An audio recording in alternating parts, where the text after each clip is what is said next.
Notice to the public, if you wish to address the council, please complete the public wishing to address the council form located on either end of the counter and give it to either the chairman or council clerk prior to the beginning of the meeting.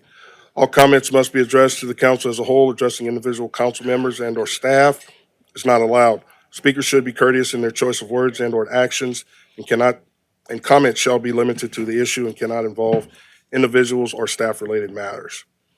All electronic devices used for communication should be silenced for the duration of the meeting. I'd like to call the Terrebonne Parish Council meeting to order. I have an invocation by Mr. Danny Babin, pledge allegiance by Mr. Babin as well.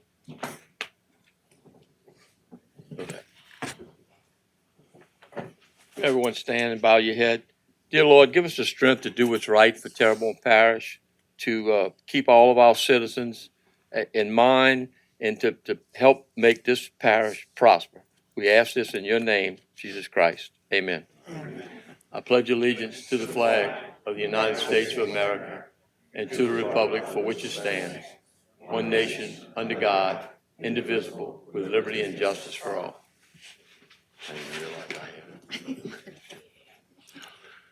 Thank you, Mr. Charlie. Can we get a roll call, please?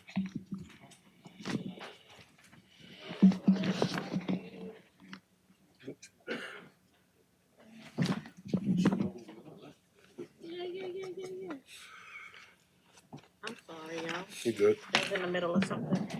Okay. Mr. Babin, Ms. Chauvin, Mr. Trosclair, Mr. Pledger, Mr. Harding, Mr. Voisin, Mr. Amity, Mr. Champagne, Mr. Hamner. Here. Mr. Chairman, you have a quorum present. Thank you, ma'am. Approved minutes of a special session condemnation hearing held on January 27th, 2026. Move Mr. Carl Harding. Second. Second, Mr. Clyde Hamner. Seeing no lights, members vote your machines. Votes 9-0, motion passes. Distribute minutes of the regular council session held on February 11th, 2026. That's been done. Approve the manual checklist for December 2025. Move Mr. Carl Harding. Skip one. Sorry. Oh, sorry. Approve the minutes of the regular council session held on January 28th, 2026. So move. Move Mr. Clyde Hamner, second Mr. Carl Harding. Seeing no lights, members vote your machines. Votes 9-0. Distribute minutes has been done already. Approve the manual checklist for December 2025. So move. Move Mr. Clyde Hamner. Second Mr. Carl Harding. Seeing no lights, members vote your machines. Votes 8-0 and one abstention.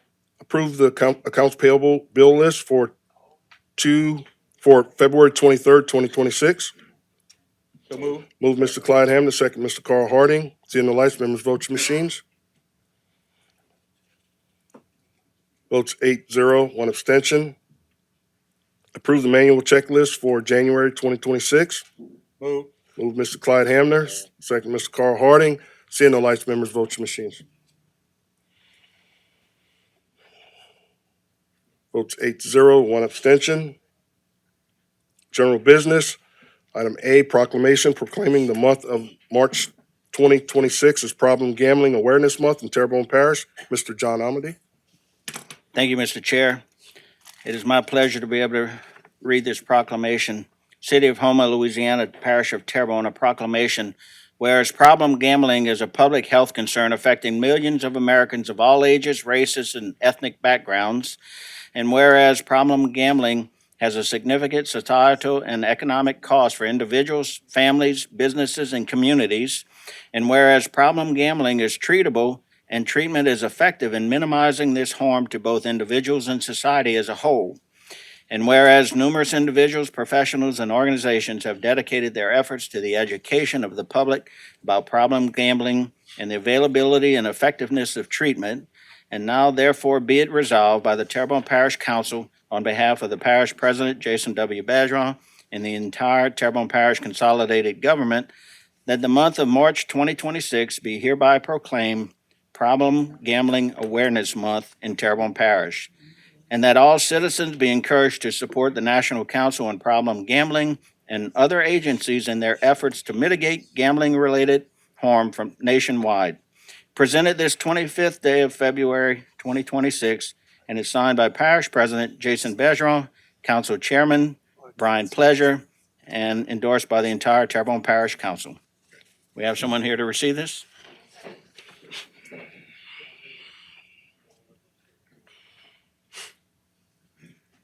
Steve.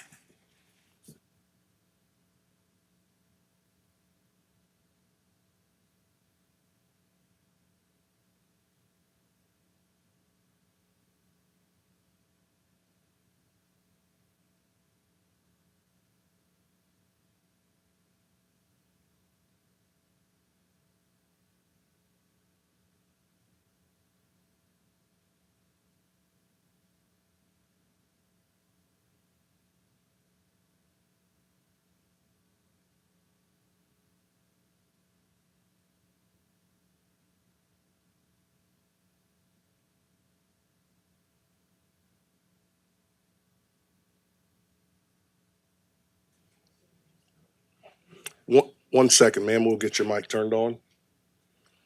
State your name and address for the record. Hi, my name's Rebecca Davis. My address is 1114 Caroline Street in Thibodaux, Louisiana.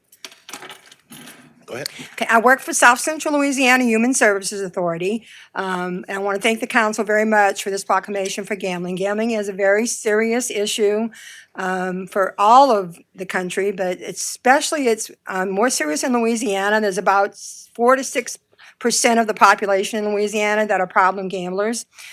Some of the things that people don't realize is that gambling treatment in Louisiana it's free. There's no charge to receive gambling treatment. South Central does provide free gambling treatment in all the parishes that we serve, which are 7 different parishes, and we provide treatment for free. There's also an inpatient facility for problem gambling in Shreveport.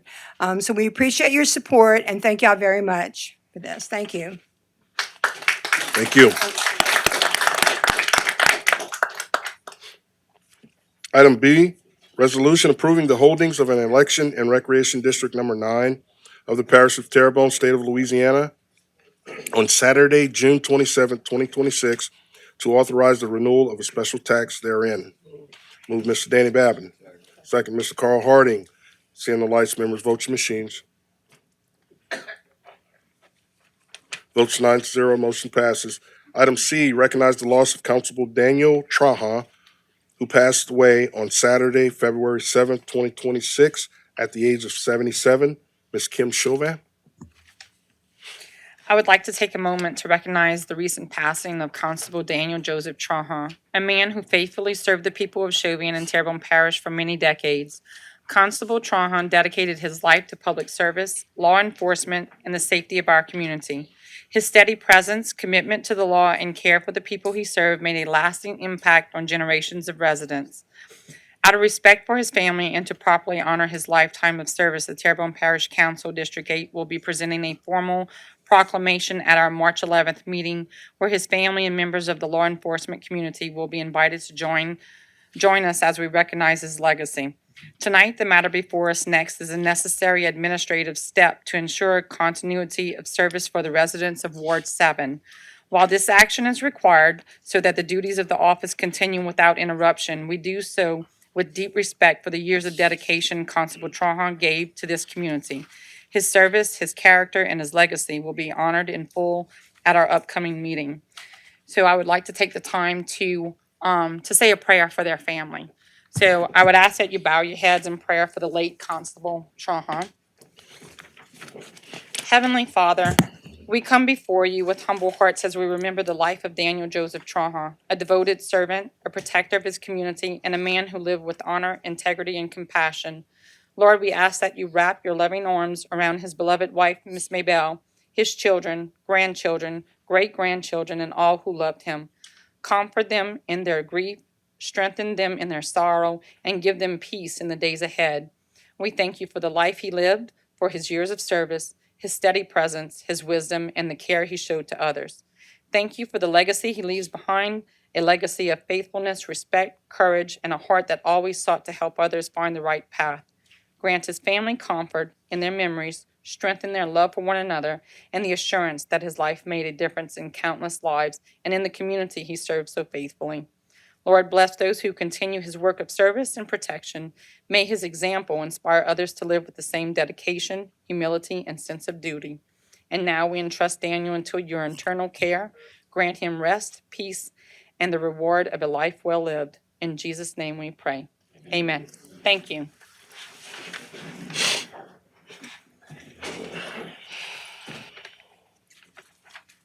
Item D, appoint Elrin Fungi Jr. to serve as Ward 7 Constable to assume the duties of the office left vacant by Constable Daniel Traha's passing for the remainder of the expired term, December 31st, 2026, in accordance with Louisiana Revised Statute 18604B1. Move Ms. Kim Chauvin, second Mr. Clyde Hamner. Seeing the lights, members vote your machines. Votes 9-0, motion passes. Mr. Fungi, where's he at? Where's he at? Oh, there he is. Come on up to the mic. You got all the time you want. No, look, I'm not like Jerry Larpenton going to talk all night long, believe me.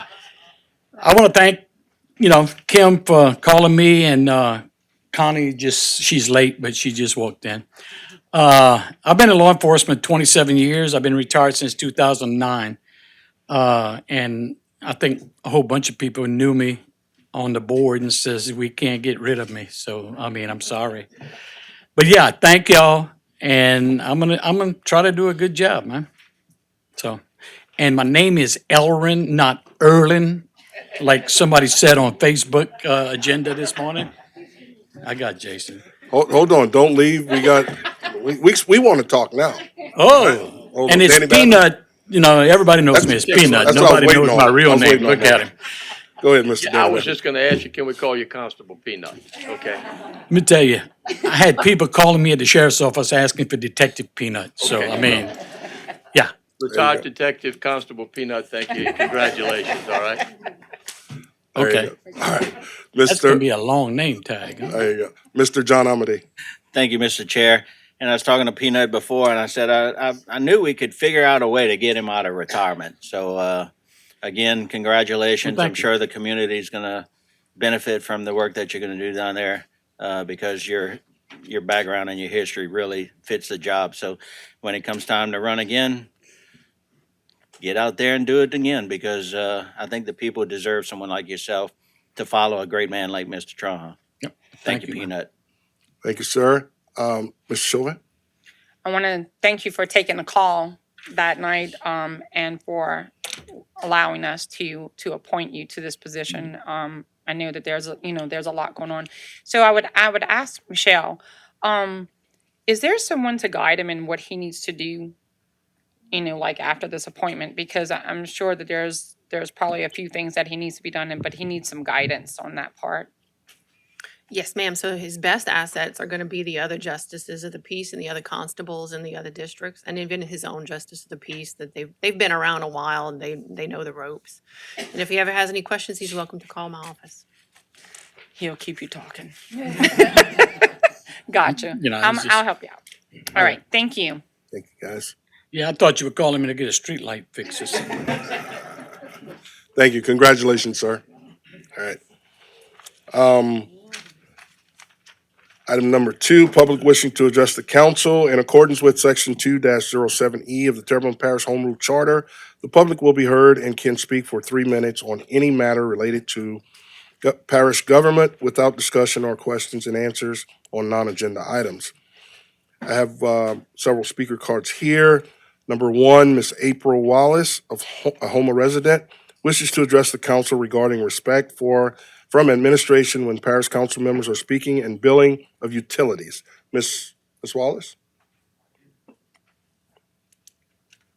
Afternoon. It is April and not April.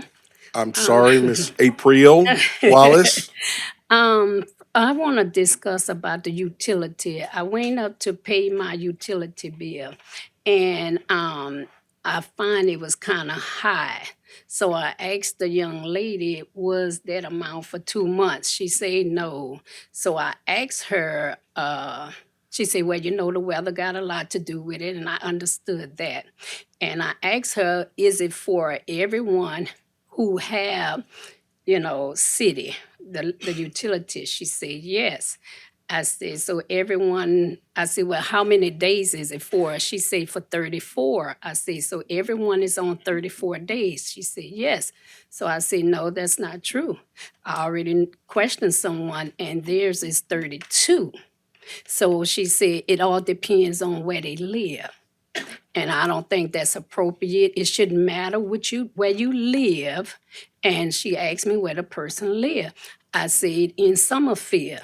She said, well, that's why they have 32, because it's the area where they live. And my thing is, the days should be the days, no matter where you live. If it's 32, you make it for 32 for everyone that have city. If it's 34, you make it 34 days for everybody that have city. It shouldn't be the area where you live. It should be for everyone. So that's my first point, okay? My second one, I went back and I always look at the meetings. I always look at the meeting. And what I discovered, which is totally wrong, it's a lot of disrespect. And I mean, I notice when people talk, some people is on their phone all day.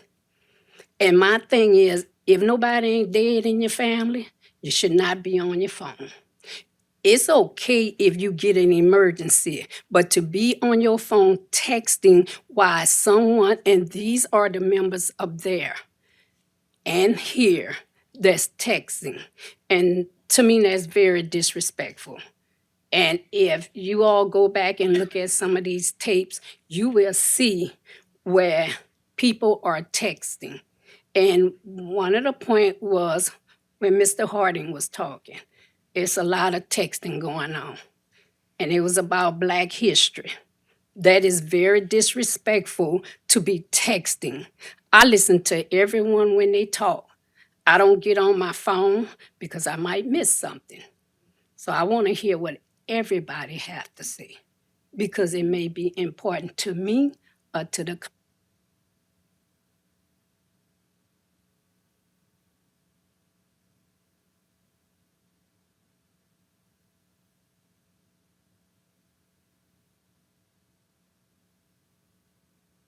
everyone to give each other respect. It's okay. We're going to disagree. That's fine. We could disagree. That's fine. But still give everybody the respect that they deserve. Because after all, this is your job. Everyone is getting paid for this. And everyone that don't have a job outside of this, you couldn't do the things that you was doing in here on your phone all day if you was at another job. So this is a job, so treat it as a job and treat everyone with respect. And that's what I really want everyone to do. Okay? Yes, ma'am. Thank you. Thank you, ma'am. I have several other speaker cards. However, they're item specific, so we'll just address those items or those speaker cards when they come up. I have a motion by Mr. Clayton Wazan to go out of regular order, second by Mr. Carl Harding. Members vote your machines. Votes 9-0. Motion passes. Out of regular order. We'll go down to item 3, committee reports. Community Development and Planning Committee, 2/23/26, Mr. Kevin Champagne.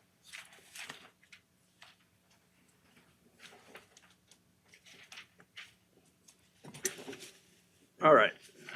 This is for the Community Development and Planning Committee. I make a motion that the council accept and ratify the minutes of the Community Development and Planning Committee held on Monday, February 23rd, 2026, and I have no public hearings. Motion by Mr. Champagne, second by Mr. Trosclair. Members vote your machines. Votes 9-0, motion passes. Item B, Budget and Finance Committee, 2/23/2026, Mr. Clyde Hamner. Thank you, Mr. Chairman. I make a motion that the council accept and ratify the minutes of the Budget and Finance Committee held on Monday, February 23rd, 2026. I have 3 public hearings. Number 1, consider the introduction of an ordinance to amend the 2026 adopted operating budget of the Terrebonne Parish Consolidated Government for the following item: DRA Road Study, $150,000, and call a public hearing on said matter on Wednesday, March 11, 2026 at 6:30 p.m. Number 2, consider the introduction of an ordinance to amend the 2026 adopted operating budget of the Terrebonne Parish Consolidated Government for the following item: welcome signs, $17,690, and call a public hearing on said matter on Wednesday, March 11, 2026 at 6:30 p.m. Number 3, consider the introduction of an ordinance to amend the 2026 adopted operating budget and the 2026 budgeted positions of the Terrebonne Parish Consolidated Government for the following item: sanitation, $115,768, and call a public hearing on said matter on Wednesday, March 11, 2026 at 6:30 p.m. Motion by Mr. Clyde Hamner, second by Mr. Carl Harding. Seeing no lights, members vote your machines. Votes 9-0, motion passes. Item 4, streetlights. Approve streetlights installations, removals, and/or activations. No action there. We don't have any streetlights. So, item number 5, appointments to various boards, committees, and commissions. 5A, Parish President Jason W. Bazron is requesting ratification of his recommendation of Mr. James Goodwin for appointment to the TARC Board. Moved Mr. John Amity. Second, Ms. Kim Chauvin. Seeing no lights, members vote your machines. Votes 9-0. Congratulations. Is Mr. Godwin in the audience? Okay. Item B, Recreation District Number 8 Board, 1 expired term. Mr. Benjamin Norman submits application for consideration. Over closing point, Mr. Benjamin Norman. I have a motion to open and close and appoint Mr. Norman by Mr. Carl Harding, second by Mr. Clyde Hamner. Seeing no lights, members vote your machines. Votes 9-0, motion passes. Is Mr. Norman in the audience? All right. Item C, Downtown Development Corporation, 2 expired terms, 1 representing the EDAB Council and 1 representing the Historical Society. Ms. Benita Dupree, representing the Historical Society, submits application and resume for consideration. Motion to open, close, and appoint Ms. Dupre and hold the EDAB position open. Motion to open and close Ms. Dupree by Mr. Clyde Hamner, second by Ms. Kim Chauvin. Seeing no lights, members vote your machines. Votes 9-0. Congratulations, Ms. Dupree. Is she here? No, okay. Item D, Terrebonne Parish Advisory Committee for Disabilities Affairs, 9 vacancies representing each of the following entities: 1 representing TARC, 1 representing START Corporation, 1 representing Options for Independence, 2 representing the parish president, and 4 representing the general public. Ms. Erica Pellegrin, representing TARC, submits application and resume for consideration. Ms. Heather Rogers, representing START Corporation, submits application and resume for consideration. Ms. Tracy Alexander submits application for consideration. Ms. Erica Lambert, representing the general public, submits application and resume for consideration. Ms. Tiffany Alimon, representing the general public, submits application and resume for consideration. Over closing point, Ms. Erica Pellegrin. Ms. Rogers to represent START, and Ms. Alexander, Ms. Lambert, and Ms. Alabama to represent the general public and hold over the remainder. Okay, there's a motion by Mr.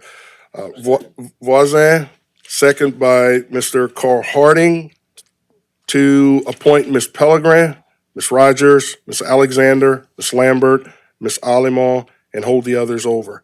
Seeing no lights, members vote your machines. Votes 9-0, motion passes. Are Ms. Alimon? Of course. And Ms. Lambert.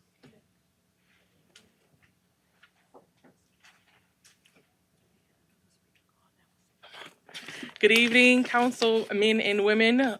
We thank you for this opportunity and look forward to working with y'all in collaboration for our community, Yeah. not just the disabled people, but everyone. And you better at this than I am. Oh, I was just gonna say, we're excited. We've been already chatting about it, so We have ideas. here we go. Thank y'all. Yes, sir. Thank y'all. Thank you. Mr. Harding? And yes, to those people that are out there looking, there are 4 more positions that are opening up, and so we're actually looking forward to getting it off the ground. I think Mr. Voisin actually implemented this, so looking forward to working with you, you guys. Thank you. Thank you. Item 6, monthly engineering reports. T. Baker Smith. Move Mr. Carl Harding, second Mr. Voisin. Seeing no lights, members, vote your machines. Votes 8-0. Motion passes. Yeah, I mean, yeah. Item 7, council members request discussion. Item A, Councilman Steve Trosclair requests discussion and possible action regarding extended couplet system to Howard Avenue. Mr. Trosclair? Okay. All right, I have a couple speaker cards here. Mr. Chris Schwess? Come on up, sir. Name and address for the record, lights green for you. You got it. I ain't gonna talk too close because I'm hard of hearing and I got a big mouth. All right, let's hear it. My name is Chris West. A lot of y'all people know me. I know a lot of your councilmen. I'm probably the oldest man in the building, but I can't help it. I live in 1912 Slater Street on East Park Avenue. I can throw a rock and hit the East Park Recreation Center. Just to give, Slater Street is the parallel street to East Park Avenue. It just, I found out 10 days ago that they're looking at one-way East Park from Howard all the way to the Deckville Bridge. And I'm all for it, but the problem is I found out that back in 2015, they tried to get it passed. They wanted a one-way East Park to Deckville Bridge. But the people, and I'm not quite sure who, because wasn't involved in it, they said they were supposed to put the bridges before they put the one-way. So that's my biggest complaint is that they're looking to, do something that all the East Park Recreation Center residents from Howard Avenue all the way to Oak Street on the Intercoastal just got one way out, and that's west. And when, God forbid, if the East Park Recreation, the Deckville Bridge breaks again for 8 months, but Mr. Parish President says it's not gonna happen, but he said if he got to, he's gonna direct traffic. That'll really cause a problem for the East Park residents, from Howard all the way to Oak Street, because the part of the problem is, besides us having to leave home, can't go to Rouse's, gotta go over the Intercoastal Canal Bridge, cross the Terrebonne, come back over the Intercoastal Canal Bridge, just to get to Grand Isle Road. And from my house, I can throw a rock on Grand Isle Road. With a little traffic, you're talking about 10, 15 minutes. But the other big problem is emergency vehicles. If somebody has a heart attack, if somebody has a stroke and they need oxygen, if God forbid, if your house catches a fire, and you got to come, if the ambulance or the fire truck got to come from wherever, can't come over the Deckville Bridge, or if they can't actually turn right because it's going to be one way. They'd have to go all the way around the South Van or Howard Avenue to come back around. Extra 15 minutes can be a thing of life or death, or your house burning all the way to the ground. 15 minutes ain't long, but 15 minutes is a lot of time. So, I'm 74, lived in 9 different houses in Terrebonne Parish. I'm a retired building contractor. I lived on 311. I lived in Martin Foster's. I built half the condos and all at Tropical Harbor, I believe what they call that. I lived on East Park Avenue. Lived in Dulac for a while. I lived all over the parish. So I'm not one person to step backward. I love to step forward, but stepping backwards is, on East Park Avenue for right now, it's just choking us that we can't swallow it. And I'm not sure what can be done, because I talked to some DOT guys, say, well, I think they're in the process of doing it now. But the problem is we need bridges. And I know the other problem is the marine traffic. And I'm not here to get involved in that because I got a brother lives on by Terrebonne, used to park a boat there. The big thing is now, need to be fixed bridges, because I know, every bridge that they put a cross bridge for it to get across from Park to Maine would probably be a lot cheaper, not probably, would be a lot cheaper for fixed bridges. But just to give you a little note, on the west side, everything one way both ways, but there's 22 fixed bridges from the foot of the overpass all the way to the mall. And we got none. So, so I taking in consider, I got my Boneland clan with me. They East Park, born, raised, and gonna die on East Park Avenue. I think one of them gonna speak. Thank you. Thank you, sir. That's all. The other speaker card I have is Mr. Chris Bonvillain, maybe? Yes. All righty, sir. Okay. Name and address for the record. Chris Anthony Bonvillain, 9825 East Park Avenue, Houma, Louisiana. I'm lifelong resident of Degville. Degville is basically from Howard to the Intracoastal and across the Intracoastal Canal. I agree with everything Mr. Swesh has said, and I want to carry it a little bit further. Okay, the meeting we had from the DOTD back November 20th, 2024, I got a letter at my house at 9825. Now, I do have a rent house in the area that's mostly affected. On that letter, it had the place and the date. It did not have a time. It did not have a phone number for us to call to find out what the time was.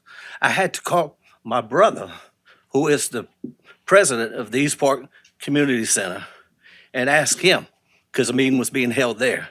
He said, yeah, the meeting's from 4 to 7. I've also found out by asking people in the area if they got a letter. 95% of the people I asked did not get a letter. When we had the meeting, they had a little display of the different projects associated with this, all the way from Terrebonne High School to Howard Street Bridge. They had a little video that lasted maybe 2 minutes. They had no public speaker, and we were told to fill out a form if we were for or against it and the reason, which I did, my wife did, my brothers did, and I just feel like this was rammed down our throat. I don't appreciate it. In that area that I'm talking about, we feel like we boxed in. Okay, you already took our fire department away.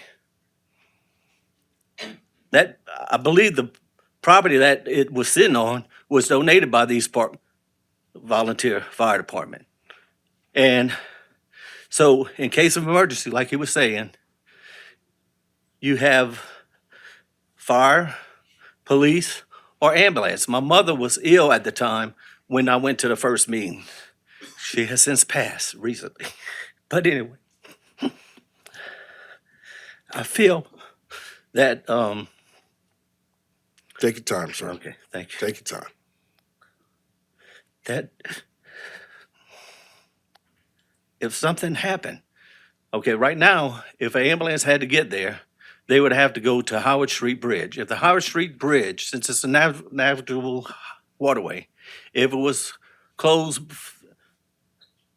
to allow boats to pass, or it was broken, just like the Deville Bridge was broken at the same time for 9 months, they would have to go all the way to Prospect and back, which is 1.2 miles one way, 1.2 miles back. That person would have time to die. And that's what I'm concerned about, or in case of a fire. But anyway, we also had a meeting with the parish president on April 29th.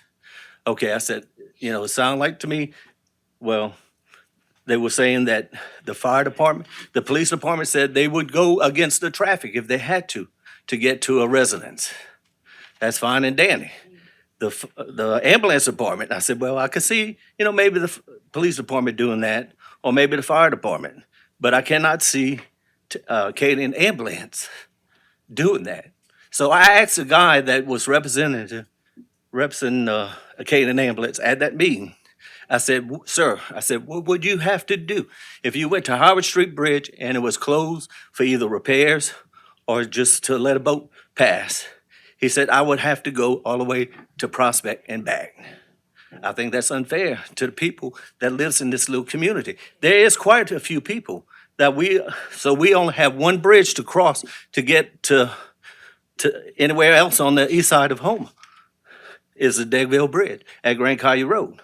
I told them they need to put a turning arrow because you're gonna have a whole lot of people and the traffic's gonna be backed up. Because there's a whole lot of people that live from Howard Street to Oak Street in that general vicinity. I also mentioned to the parish president at that meeting, I said, there's a road, Robert Street runs alongside the East Park Community Center and Recreation Center. And it goes all the way to the back to East Houma Elementary. I proposed that he would consider building a road, a bypass. The guy that owns the property is Mr. Gadry, and he owns all the property all the way to Howard, and you would have a bypass from Howard to the back of Slater Street where the trailer park is, and we would have a way of getting in and out of that area. We wouldn't have to rely on just one little bridge that's sometimes open for traffic, boat traffic, sometimes not. But I know, someone said, well, that's the price you have to pay. Few people have to suffer for the other people to be able to have a better route. But anyway, I just want to know from the parish president if anything has been done to consider the bypass that would make our lives a lot better in that particular area. All righty, thank you, sir. Okay. Thank you. Mr. Bergeron, you want to address anything? Yeah, it's an agenda item. Just want to make sure I wouldn't break any rules. So yeah, I've definitely looked into that, and it's something we're working on. And unfortunately, that stuff does take a little bit of time to happen, but it is on our list of opportunities for a road like you're talking about. Thanks, sir. Mr. Trosclair, you. Thank you, Mr. Chair. Okay, I've got several calls from residents of Deggville area, Mr. Schwest, Mr. Ruben Baldwin, and a couple other people called since the meeting, and I'm in total agreement with them. I just, Mr. Baldwin, hinted on the fact, of the Howard Avenue Bridge. If that thing would get out, that would be a total, it would break similar to what the Deggville Bridge did, or I guess the Deggville Bridge, the one at Grand Collier. That would be a real safety hazard for those people in that area, for fire, medical emergencies, law enforcement situations. I invited, is anybody from DOTD here? Okay, okay, Jake, I didn't see you there. So, talking to to the residents that I've spoken to, I agree that it could be a real hardship on these people in certain times. Just thinking about it myself, and I don't know, I think maybe Mr. Bergeron, we kind of hit a little bit about it the other day. I'm not sure if we talked about it, but anyway, I think a scenario could be where make Main Street one way to Howard and let Park stay two ways from Howard to Deggville. Amen. That could be a solution that would alleviate their concerns and potential issues and still move traffic at a faster clip coming to and from the city. That's pretty much all I got to say. Jacob, if you want to come up. Yes, come on up, Jake, you're good.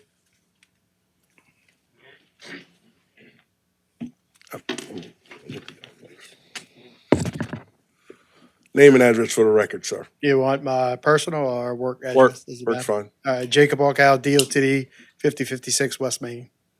Okay, go ahead. Whatever you want to share, if you want to share. Well, and I guess I've met with Mr. Schwest and Mr. Bonvalin about their concerns. I guess my comments to that is the marine traffic in the area is very light. We're looking at probably a couple openings at Degville and Prospect a week. Howard has a little bit more traffic. They're probably in the 12 to 15 openings in a month. So you're still looking maybe a boat opening every couple days. It's not I guess the opportunities for it to break are very far in between. Can't say never. We've all witnessed the Dagville debacle last year, but like President Bergeron said, I don't foresee or assume anything. These are not our problem bridges. Yeah. There are bridges in the parish that we have other issues, major issues with. These are not them. The alternate routes from Degville is 3/4 of a mile to Bayou to New Orleans Boulevard. It's a half mile to Howard, and it's a mile to Prospect. It's not 20-mile treks. When Robinson Canal Bridge was out, those residents had a 25-mile detour. We did have a public meeting in 2024. We advertised for it in the Houma Courier. We sent out South Central Planning, sent out Facebook posts, 16 Facebook posts the month leading up to the meeting.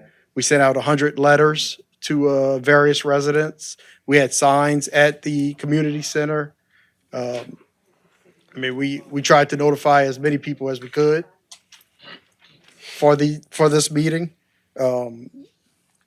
I guess also to go along with the boat openings at the bridges, both the Degville and the Howard bridges have morning and PM curfews, so that they will not open to a boat during the morning and the peak traffic, people going to and from work. The Prospect Bridge is actually an 8-hour bridge. It operates from 9 to 5. So outside of those times, it's not going to open to a boat. After 5 p.m. before 9 a.m., it will not open to a boat. Jacob, Sir. like using the comparative to the Boudreaux Canal Bridge is kind of apples and oranges, because there was no other options in that area where we do have Correct. other No, there options. is. Yeah, and that was just Yeah. to So, show I mean, I that don't think that was a real good there's other comparison. detours. There's other scenarios with much longer detours. Correct. Thank you. All right.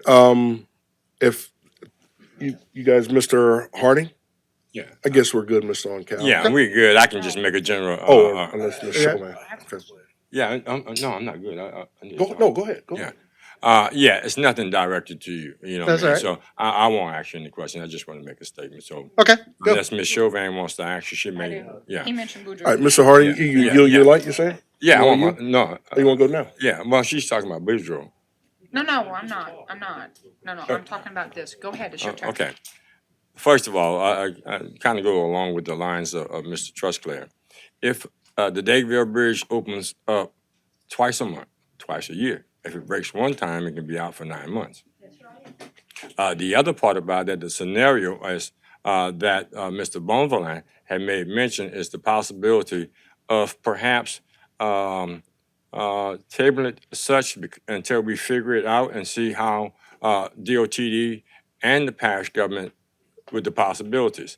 I used to be a fireman. I have a fondness of the Dagville area because that was my area. I know Robert Street, even Connolly Street. The possibility if that happens, Connolly Street may have to be turned into a two-way street because down there by the school, you can't get back to Park. So you're still going to have to go back around. So kind of similar to what Mr. Trusclair is saying is the apples and the oranges and how we satisfy the citizens of Terrebonne Parish. And, I know numbers look fine, but then we got people sitting out there in the audience. audience. And that's what we want to be concerned about, how we as a parish, number one, parish president and the council can actually help these people out with the possibility of Robert Street, or how DOTD can assist us in whatever we possibly could do with a better case scenario. And basically, that's my opinion on that. You good, Mr. Harding? Yeah. Thank you, sir. Ms. Chauvin? So I know Upper Caillou goes to school in the back part of. Ms. Chauvin, we're talking about the couplet at Howard Avenue. That's what your question is to him? Yeah. About the couplet? Yeah, because it's going to affect the school buses going back there. I want to know about the traffic with all of that. Yeah. Okay. Yeah, see, we're still affected from Ida. Okay. Like my kids still have to go all the way to Homer. We travel way far. So I guess, my part is that how will this affect the traffic with the school buses, going into this? Because they go into the back, to my knowledge. And how will that affect them? The back of what? Like, I mean, the school bus transportation, how is like going one way, so they're gonna have to take a different route now? Because usually they would come out and they would go down. Right? I know the area. Go ahead, Mr. Trustclair. Okay. I really don't think it'll affect the buses because the buses be coming north to go to the school. Okay. And then they'll enter back onto Park and cross Deckville Bridge like they do Yeah, now so to go back. when they're at the light, So If that bridge is working. If the bridge is working. Then if But the bridge is not working, isn't, they still gotta do the same thing. They would have to do the same thing even if the bridge is not working.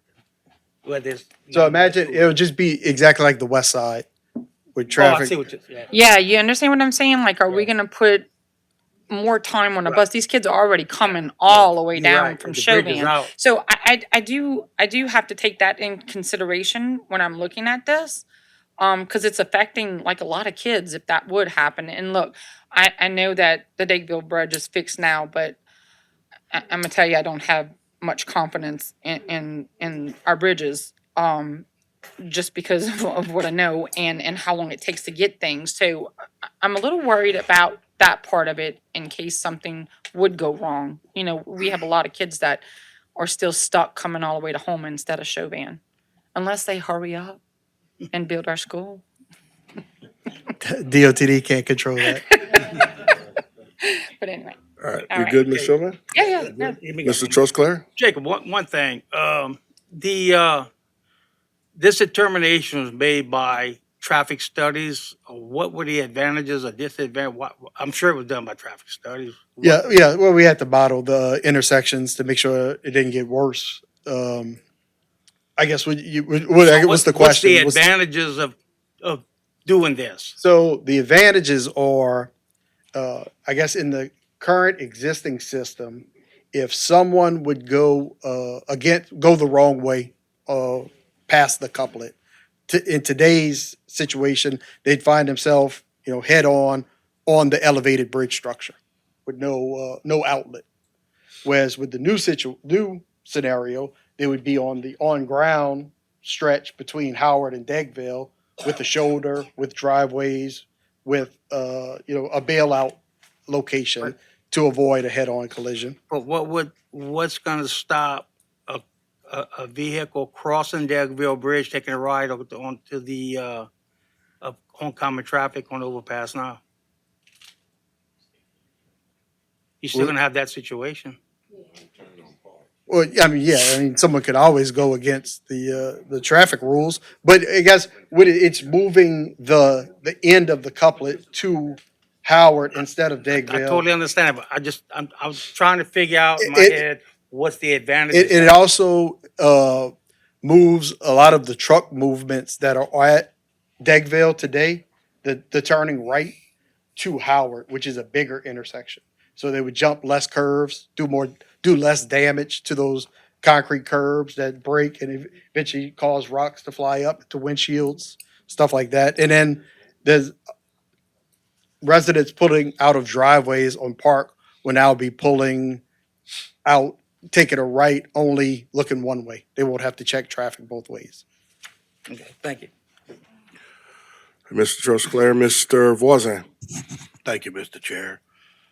I was just curious after listening to the residents that if there was any contingency plans for some of the concerns that they brought up, like in the, I guess, un- uncommon event that possibly the bridge is open for an emergency event, if there was any contingencies to maybe list the residents in that area with 911 or something to that effect, to contact the bridge to make sure if they gotta shut a boat down for an emergency vehicle, that could be done. Or in the event that the bridge becomes, or one of them becomes malfunctioning again for whatever reason, are there any contingencies that y'all have in place for those events that would maybe address their concerns?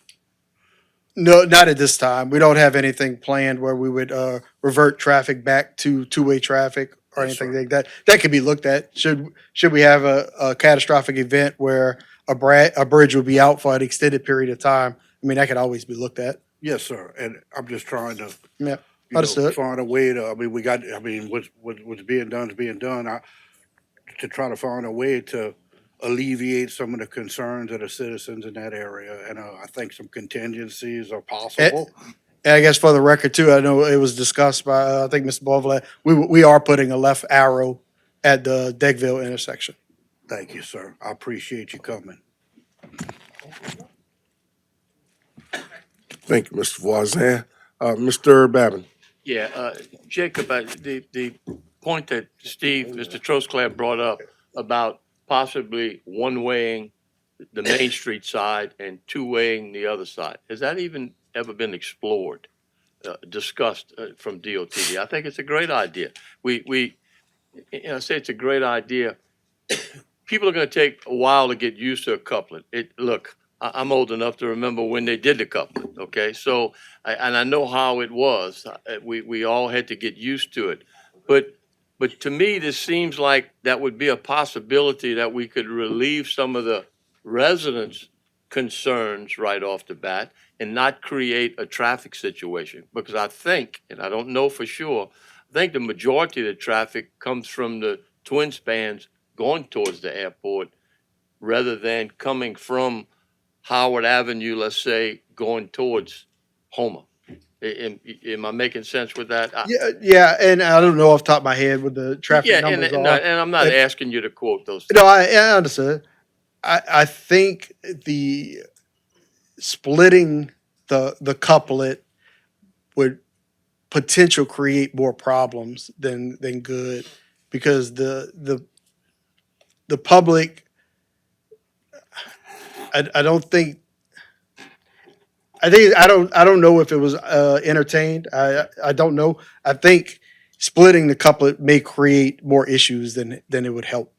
But, and again, as a possibility, but we don't know that. We haven't done a traffic study to see if that, No, I'm using the term traffic study. You know Yeah, what I'm talking about. I understand what you're saying. But also in any emergency situation with the bridge down, HPD and the sheriff's department, whoever would be the authority there, working with DOTD, would take the couplet away, so to Yeah. speak. I mean, they already do it after for Mardi traffic. Gras That's right exactly now. right. So, I mean, there are contingency plans. I think that's a novel idea to at least possibly try that. Again, this is a DOTD function, but we as a parish have input in it because it's our citizens, okay? So we definitely want to protect our citizens, for sure. We don't want to create a traffic problem, but if it raises that much of a concern for the people in the area, you know, Mr. Bonland's idea about a diversion road to the back, that's a great idea.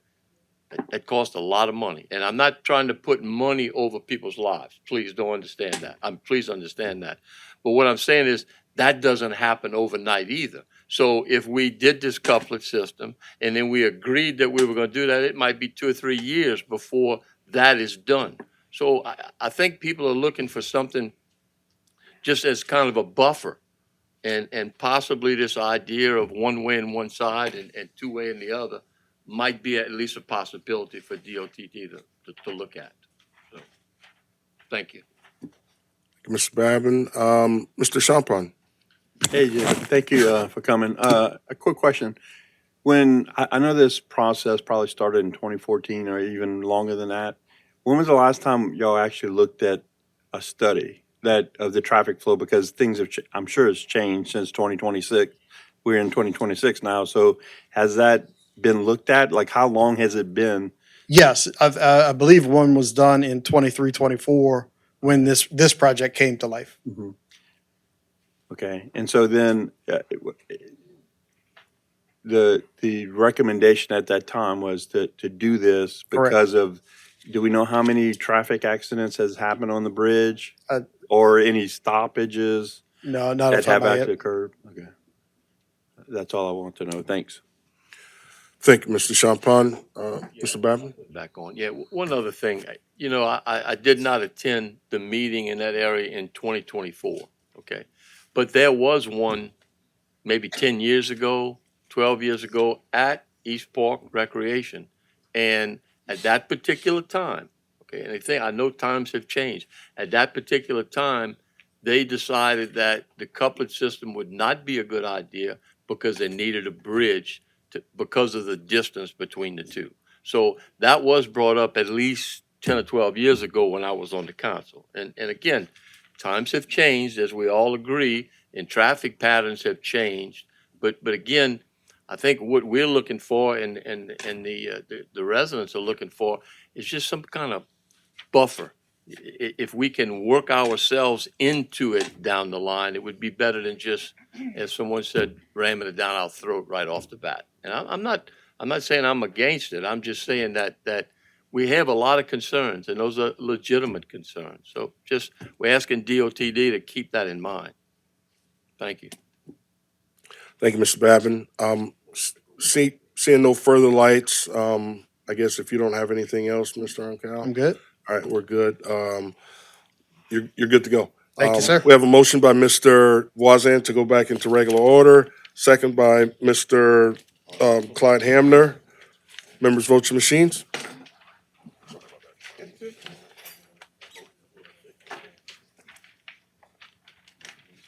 Most votes 8-0. Motion passes. Back in regular order. 6:30, public hearings. Item A, ordinance to enact a new article and new section 2-590 under chapter 2 of the Terrebonne Parish Code to provide a process for citizens to apply for the abandonment of public servitudes right-of-way and other dedicated properties which are no longer useful or needed for public purposes, and to reserve chapter 2.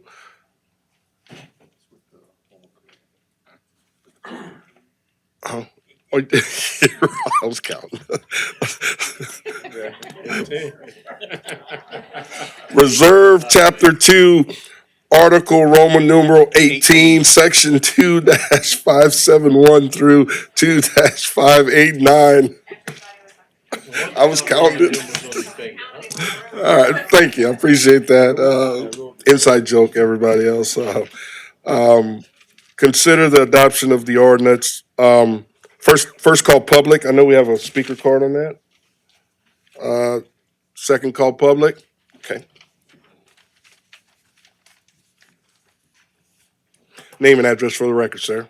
Hi, my name is Martin Beasley, and I am here representing Boudreaux Canal Rentals, which is located at 6304 Tave Drive, Chauvin, Louisiana. Go ahead. So I'm here to talk about the ordinance that you guys have before you this evening and how we might make that a little bit better to bring you up to speed on what's happening at Tave Drive. Yes? Can I pause you for a You may. second, Miss? Our parish attorney wants to share something right quick, and then we'll maybe that'll answer a question or two for you, and then we Absolutely. can go for it. Go ahead, Miss Michelle. Thank you, sir. So this did make it back on the agenda for tonight because it was tabled from a previous public hearing. I understand that some of the council members want to meet and maybe make some revisions, and it can't, those revisions need to be done in committee. So at this point, if this, well, my recommendation would be, because we want to possibly look at some revisions, to either take no action on this tonight, or to make a motion to kick it to a committee so that it can be sent back for revisions, or take no action and then it would just disappear from the agenda, and then when the revisions were ready, we can bring it back up to committee for reintroduction. I do have some research ready for the council members. My assistant parish attorney, Brianna, did them. I haven't had a chance to look at them yet, but after I look at them, I will get them to all of you and then invite everyone to meetings. I wasn't available at the beginning of February because of an illness, so everything kind of got pushed back. But that would be my recommendation. I don't know if that changes, if he still wants to make a public statement, he's welcome to, but Okay, he'll I be would. back. I would still absolutely. like to make a public And statement. that's your right. Go right ahead, Okay, sir. as far as the ordinance goes, my recommendation on the ordinance would to be move under section Roman numeral 2, item number J, which would be to ensure that there are no other interests or stakeholders in the right-of-way that's being dededicated or being requested to be dededicated. That should be step number one. We don't need surveys. We don't need legal work until we're sure that all the stakeholders have no objection to dededicating a right-of-way that the public needs. Okay, that's the first step. Okay. As far as Tave Drive is concerned, there was talk at the November 19th meeting about finding the dedication for Tave Drive. Well, Tave Drive was a public street in the year 1894. The U.S. topographic map from 1894 shows a public road going all the way to Bayou Cocodrie. Okay, under Act 15, the year 1930, that roadway became highway number 79 under the state highway system. Okay, and April 22nd, 1966, that roadway was abandoned by the Department of Transportation to the Terrebonne Parish Police Jury at that time. So that abandonment was April of Yes, sir, if I may 1966. interrupt for a second. Sure. So I'm very sorry that I want to interrupt you here. So the issue of Tave Drive is not on the agenda tonight, and I don't think that's something that we can actually address on the agenda. But I do want to ask you again to tell me the section number that you talked about, because I didn't have it open and ready to write. Oh, it was Roman numeral 2, section J. The parish may abandon only TPCG's rights to property and only the extent that such rights are no longer necessary for public use. It's the duty of the applicant to seek approval from other entities who may have an interest or may have rights to the property. Thank you. So- I didn't catch your your citation, so I wanted to jot it down to look at it. So I've engaged in this type of thing in other states, and that was always the first step, was getting a buy-in from adjacent landowners, from anybody else that had an interest in the property. So as far as Taves Drive, at least please let me bring you up to speed on what happened at Tave Drive. No, well, we can't discuss the Tave Drive. We can't discuss Tave No, Drive because at all. that's not on the agenda tonight. Okay, well, it is kind of became the poster child for this ordinance, and it was discussed heavily at the November 19th meeting, and a lot of statements were made at that November 19th meeting that were false. Excuse me, sir. Mr. Noli Rat. Thank you, Chairman. I do want to give some credit to what this gentleman's saying. The whole reason why this became an ordinance for for adoption is because there was no system for dededications. Dededications would come to administration and say, hey, we would like this property, or we would like you to take this property, with no system in place. So what this man's saying about making sure that your property owners and your neighbors are okay with it is very valid, right? And that is part of what we're trying to propose here too. So Tave Drive was an example, but there were several that came across the administration's desk over the past 2 years that need to be clarified and worked in an orderly manner. That's it. Okay. Well, I guess more importantly Thank is what I would like to discuss is the precedent that Tave Drive set, and as if it's not the appropriate forum to do it, I will show up at another meeting and I will discuss it as a non-agenda item, if that's okay. But I will be back to inform and to let the council know what has happened on Tave Drive and what the situation is. And I think a very dangerous precedent has been set on Tave Drive involving the citizens of your parish. Okay, now, that's your citizen right. You can come back to any other council meeting and address the council And on as I even said, non-agenda items, section 2-07 of during the Home Rule Charter. You can November come back and 19th do that. meeting, the Yep. Tave Drive was discussed extensively, Okay. so, So and it with was in that connection being with said, this sir, with that ordinance. being said, sir, you Yes, can exercise your right at any other council meeting. Yes, sir. Thank you. I'm sorry, Mr. Hamady? Thank you, Mr. Chair. I mean, a simple solution is get this gentleman's information and include him in some discussions. If you could please, sir, your information to Mr. Noah, sitting right here. That way they can meet with you and, yep, this gentleman right here, get it with him because the information is pertinent and it may apply. And also, I'd like to entertain that motion. Just real quickly, sir, you don't have to put this on the agenda as a non-agenda item. Noah. You don't have to put this on the agenda as a non-agenda item. If you want to come speak before the council as a whole, just contact one of us and we can put it on as an agenda item so that discussion on Tave Drive can be discussed. We can't do it in this meeting, but we can for a future meeting. Our meetings are every 2 weeks. Thank you. Thank you, All right. Mr. Chair. All right, thank you. And based on legal's advice, I'd like to entertain that motion to, I'm sorry?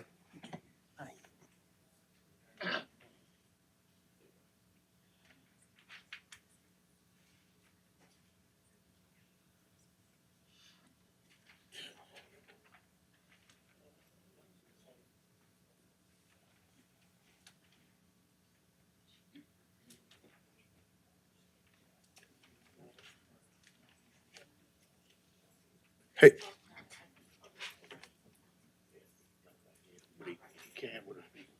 But he's got a speaker card.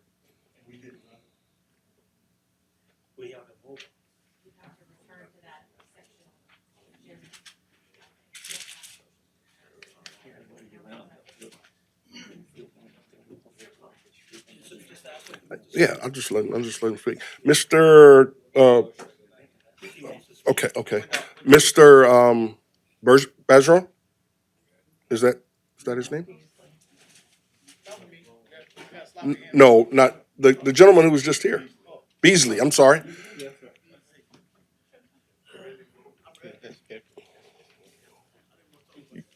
Yeah, he did. He did fill out one. So we'll Yes, I just filled out a speaker get a card. motion. Yeah, we're gonna get a motion from Mr. Yeah. Yeah. Okay. Yeah, just stand by a second. We got a solution to it. Thank you. Yeah, let's do that. Yeah, but when you finish this public hearing. Okay. Second call. Okay, third call public. Motion closed. Motion to close, Mr. Harding. Second, Mr. Trosclair. Members vote your machines. Votes 9-0, motion passes. And, yeah, just hold on, Danny. So I guess now we need the motion to adopt then, right? Okay, got a motion on the floor by Mr. Amady to send it back to committee, second by Mr. Trosclair. Members vote your machines. Okay, votes 9-0.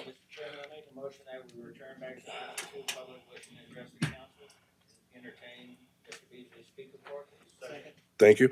Have a motion by Mr. Amady to return back to item 2, public wishing to address the council, to entertain Mr. Beasley's speaker card, second by Mr. Steve Trosclair. Members vote your machines. Votes 9-0, motion passes. Mr. Beasley? Okay, again, on Tave Drive, and I'm going to try to make it as short as I can.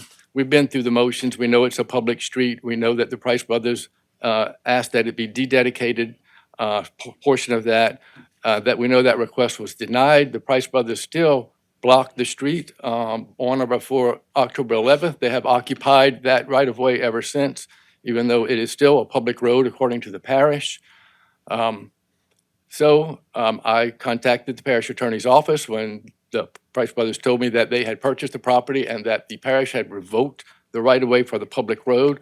I contacted the parish attorney's office. Thank you, Mr. Berthaget, for returning my call and telling me that no, the parish had not revoked the right-of-way to Tave Drive, and requested that any document that anybody had stating that, he wanted to see that document.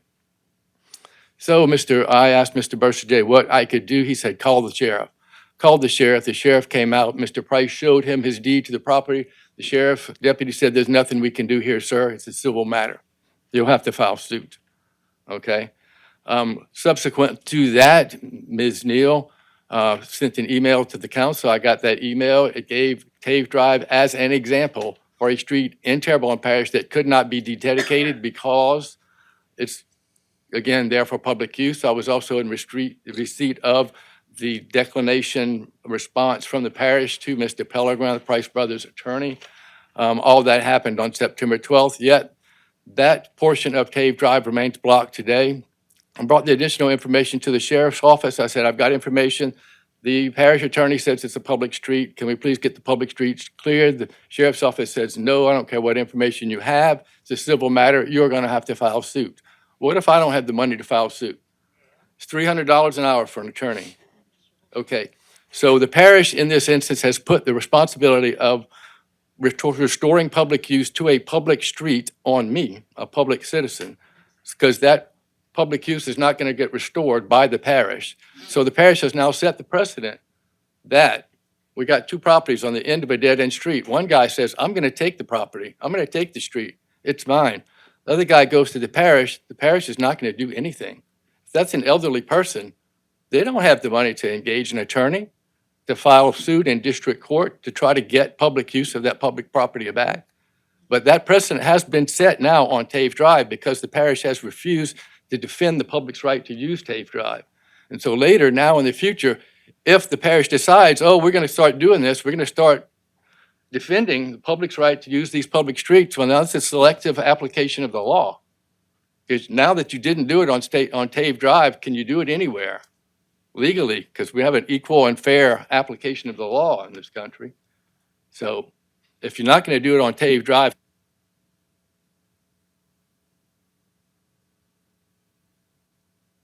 Motion to extend by Mr. Clyde Hamner, second by Mr. Carl Harding. Members, vote your machines. Votes 8-0, motion passes. You have 1 minute, sir. Wait till the green light comes on. There you go. so in this instance, if the parish is not going to defend the public's right to the dedicated use of a property for public use, then what good is the dedication at all? We don't need an ordinance if a person could just go out and take that street and that public right of way, and the parish is not going to do anything about it. Because if the citizens don't have the wherewithal, the financial resources, and the ability to sue in district court that person who's taken the right of way, the parish has proven they are not going to act. That's all I have. If you guys have any questions. We're good. You've shared your information and all that, so hopefully you can get a little bit more dialogue going on there with the administration and get things resolved. Certainly. I have a motion by Mr. Carl Harding to return to regular order, second by Mr. Clyde Hamner. Members, vote your machines.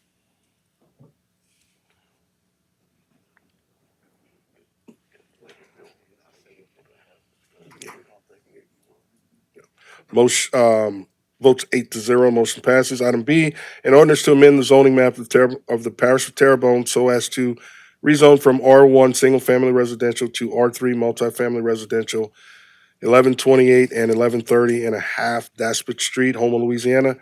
Terrebonne Ministerial Alliance Incorporated. Applicant. First call public. Second call public. Third and final call public. Motion to close, Mr. Carl Harding. Second, Mr. Clayton Voisin. Seeing no lights, members, vote your machines.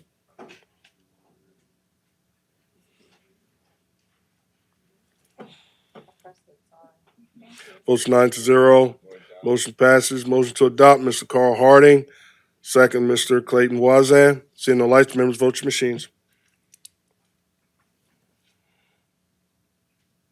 Votes 8-0. Motion passes. Item C, an ordinance declaring two generators as a package with various components from the Public Works Department as surplus and authorizing said items to be disposed of by any legally approved methods. First call public. Second call public. Third and final call public. Motion to close, Mr. Danny Babin. Second, Ms. Kim Chauvin. Seeing the lights, members, vote your machines. Votes 8-0. Motion to adopt, Mr. Danny Babin, second, Ms. Kim Chauvin. Seeing no lights, members, vote your machines. Votes 8-0, motion passes. Item D, an ordinance to amend the Parish Code, Chapter 17, Article 1, Recreation Vehicles and RV Parks, Section 17-01 through 17-12 as per attachment A. First call public. I think I have a speaker card too. Second call public. Sir? Name and address for the record. Light turns green. Hi, my name's Dame Nakan. I reside at 2429 Highway 665 Montague. I'm here concerning the RV parks. I was raised on Island Jean Charles, and I'd like to read this to you guys. Y'all don't have a petition, but I have a petition here with some of the residents. So I'll go ahead and read it. Dear members of Terrebonne Parish Planning Commission, we, the undersigned, support the adoption of RV park regulations in Terrebonne's parish and strongly urge these regulations include Isle Jean Charles. As former resident Isle Jean Charles, our families lived on this land for generations. Our culture heritage is deeply tied to this land. Many of our ancestors are buried there. This land is sacred to us, represents our history and our identity. Most of us were forced to leave our homes because Isle Jean Charles was excluded from Morganza to the Gulf, leaving us vulnerable to health, safety, and environmental hazards. We do not believe the island should now be used for tourism or RV parks after our community was displaced. Such development would dishonor the sacrifices we made and the culture significance of this land. Many of us still own property on Island Jean Charles. We are concerned about the potential for pollution, sewage issues, and environmental that could result in unmanaged RV development. This risk threatens and remains an ecosystem and dignity of our ancestral lands. And I'm only speaking for the island. But I want to thank y'all for the opportunity for me to speak up here today. Thank you, sir. I do appreciate it. Do we have any more? Sir?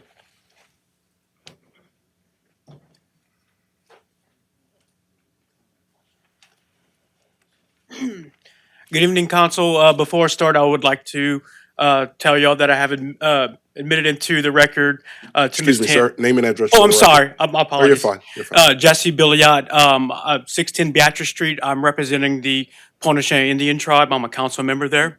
I'd like to tell y'all that I've admitted to the record the petition that Chief Nakan had supplied earlier. I'm here to give my support to the Illusion tribe. We're dealing with the same thing too, unregulated parks. I was actually at the committee meeting back in October, on October 8th, and we had decided to include the island, even though we were just going to say everybody within the Morganza levee was going to be regulated, everybody on the outside wouldn't be. But because there are people on the island and there are people that own land on the island, we had decided at that committee meeting that we were going to include them. Now, a week later, while I wasn't there, it was excluded due to somebody said it was similar to that little roadway right here by the courthouse with the lights. Said it'd be too hard to handle because of all the exemptions. They said, oh, well, over there it's so hard to know when to drink, when not to drink with the alcohol laws. So why would we put any more exceptions anywhere else? These people are not exceptions. These people are not an entertainment place. It's a community.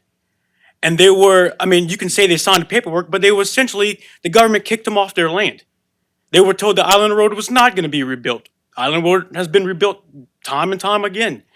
They were excluded from the levee. Why? We do, and I know it's hearsay, but they do also have support from the the Grand Cayuga tribe also.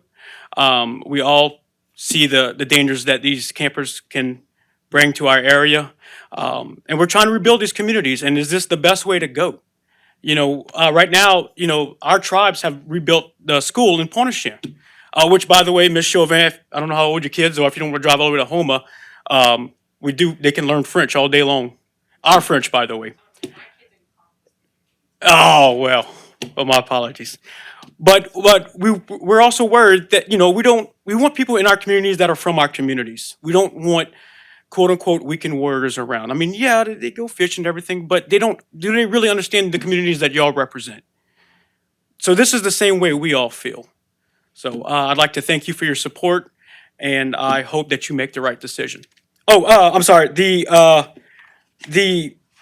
section is 17-02. I'm sorry. That's the section in the rules that we'd like to amend to include the island within the protected area. Thank you. Thank you, sir. Mr. Wazan? Yes, sir. Thank you, Mr. Chair. Thank you for coming. I'm just curious, is there any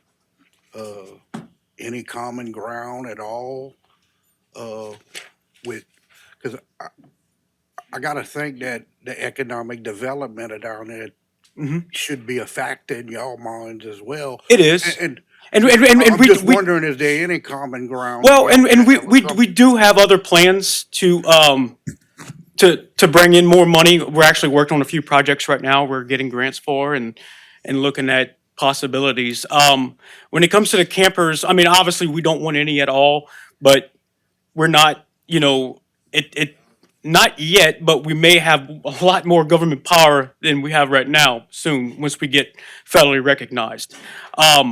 But right now, I mean, we just we want North Terrebonne and South Terrebonne to be treated the same.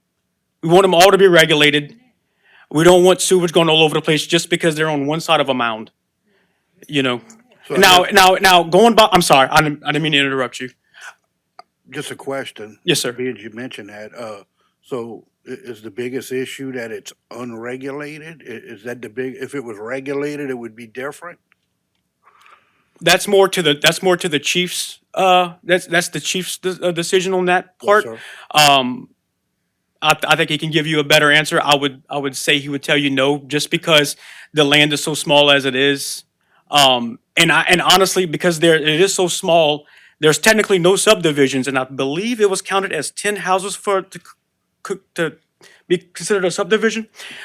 So that would take up more and more land. So there's nothing stopping somebody else from just giving up their lands. I mean, at this point, we're just taking advantage of poor people. Okay.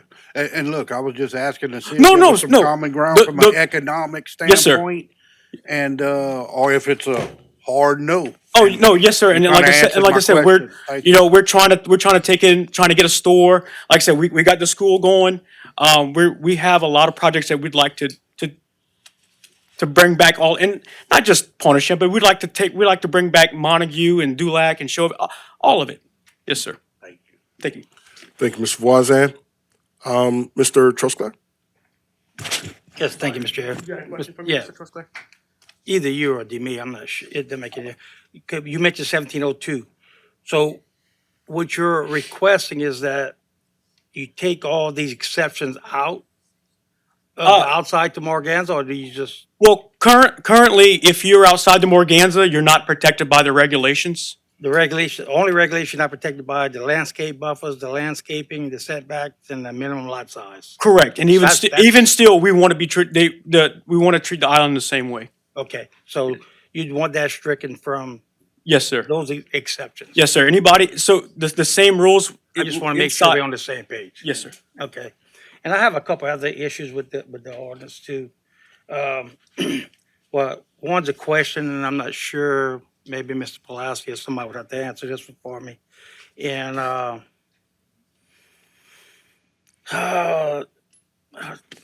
got everything mismatched here, so I'm not sure what article it is, but it's item 8, section. This section does not apply to recreational vehicle parks located at least 1,000 feet from the approved subdivision. So that's a whole lot of, pretty much most of the regulations So, yeah, I'm finished with you. You can. Oh, yes, sir. Okay, sorry. So, and this is basically, the landscape buffer requirements, Chris, recreational vehicles, and it says, that none of these restrictions apply to anything that's located over 1,000 feet from an approved subdivision. Steve, can you repeat your reference point where you're coming from again? Okay, under the landscape buffer requirements, item D, set, I'm looking, well, there's a whole list of them, that's 1 through 8, but 1 through 7's all is, requirements. And 8 said, this section does not apply to recreational vehicle parks located at least 1,000 feet from an approved subdivision.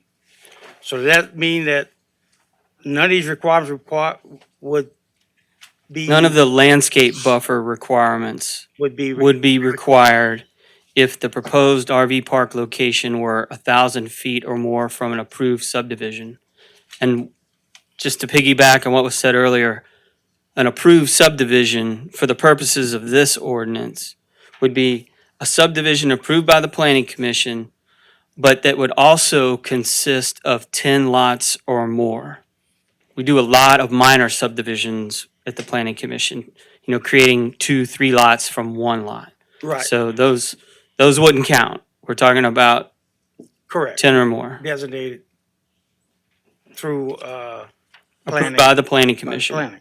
Okay, so with this written the way it is,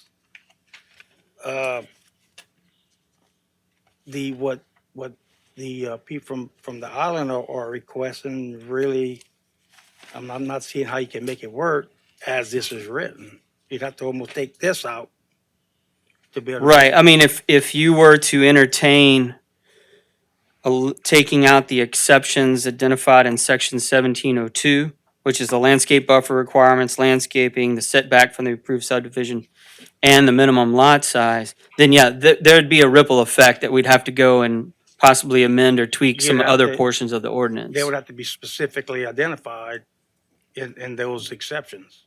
Or you could consider creating an exception a little bit deeper, an exception of the exception for Ile de Jean Charles. Well, you could say, I mean, a lot of these exceptions are for locations outside of the Morganza to the Gulf Hurricane Protection System, right? Okay. But if the folks in the Ile de Jean Charles area said, no, They want we're stronger. outside of the system, but we still want those things, then we could carve them out so that they would, Correct. outside of the Morganza to the Gulf Hurricane Protection System, Excluded, except for Ile de Jean Charles. Charles or Right, okay. something like that. But that can be done. Yeah. And then one other thing is, like I said, I just took the pages out that I was concerned with. Oh, yeah. It's site plan, it's item H. It's site plan, planning and zoning department may accept hand-drawn plans or required drawings from a licensed professional. And then it states, how it goes through under that. My concern is, why do we need a licensed professional to draw squares on a piece of paper when everything's designated? It has to be 15 feet from here, or 10 feet from there, or 20 feet from there. I mean, anybody has to be approved. It has to be approved by the planning commission, and I guess our engineering also. So why would we require these people to have a licensed professional just draw basically a sketch on a piece of paper? Yeah. Well, I think most of them would be a sketch on a piece of paper that wouldn't require a licensed professional. says it We do. here. I'll cover it. I mean, we get a lot of that even in the permit office. If it's legible and it complies and it's got everything dimensioned out, that'll be accepted. But if they continue to bring, we can't just say it and Yeah. not have no teeth to it. Okay, as it's written here, and my understanding is we can't change anything tonight. So my suggestion is that we either kill it or we put it off until we get these changes Well, fixed. I mean, we could say, well, we're not approving it tonight, but if you amend it and come back, we call for another public hearing and hold it over again. Yeah. I mean, we can look at striking that or require drawings from a licensed And then we professional. can also address the islands Or issue. may accept hand-drawn plans or drawings from a licensed professional. I mean, Take the word required out. right. And I'm okay with that. But like I said, I just think it's kind of foolish to force, now, any structures, I understand we need to Yeah. have, structural engineers and whatever drawing them up, and naturally the sewage and the water mean- and electrical, that's all has to be done. If a RV park, say, is required to have a service building, then that service building has to be drawn by a licensed professional. And I agree with that. But this has it has no structure, no load bearing, no, it's just a sketchy Right. piece of paper is all it is. Right. So, okay, Well, I think that's what it was intended to cover is like if it's, I think the reason why it says or required drawings, maybe it should be required drawings from a licensed professional. Like if a service building is needed as part of the proposed RV park, I mean, I can't draw that, you Well, can't draw that, but a architect or an engineer somewhere else in could. here it says that, I don't have that because I wasn't questioning that. It also says that, basically if you're gonna have an RV park, you're gonna have to have buildings on it because you gotta have washrooms and facilities and stuff like that per Board of Health. Well, it says if required. Right, right, So, sometimes the Department of Health does not require that. right. So Okay. it's only in the event that if it's required by the Department of Health. Michelle, if we change require to required, is that substantive? Or can we do that and move on? It's been almost a year. Well, I still think if we're gonna do something with the island. Yeah, no, we you're still right. need to We still You're need right. to hold it over, That's so substantial. let's do it all at one time. Okay, Okay. okay. It's red pen. Thank you. Okay, There is so I agree if you're gonna change more than one section, that you do it all at once, you send it back to committee and you make the revisions and come back. But if you're only gonna change the exception to the island, there's a so right now, there's no regulation at all. we've for the had our heads RV. slapped too many times for trying to make changes here Yeah, at committee, and Okay. I'm not willing to do it. okay. All right. It's an option, just Okay. wanted to let you know. All right, thanks for that, Mr. And I'm done, thank you. Pulaski and Mr. Trosclair. Now, Mr. Harding, Ms. Chauvin, you guys still wanna go ahead, even though, all right, go ahead. Yes, first of all, I'm agreeing with Steve and the approach that we're gonna take to revisit this. But then I actually listened to the testimony or when they addressed us, the chief and the council. And one thing I really don't agree with what you said was the fact that you want the same thing you want in the North Terrebonne and the South.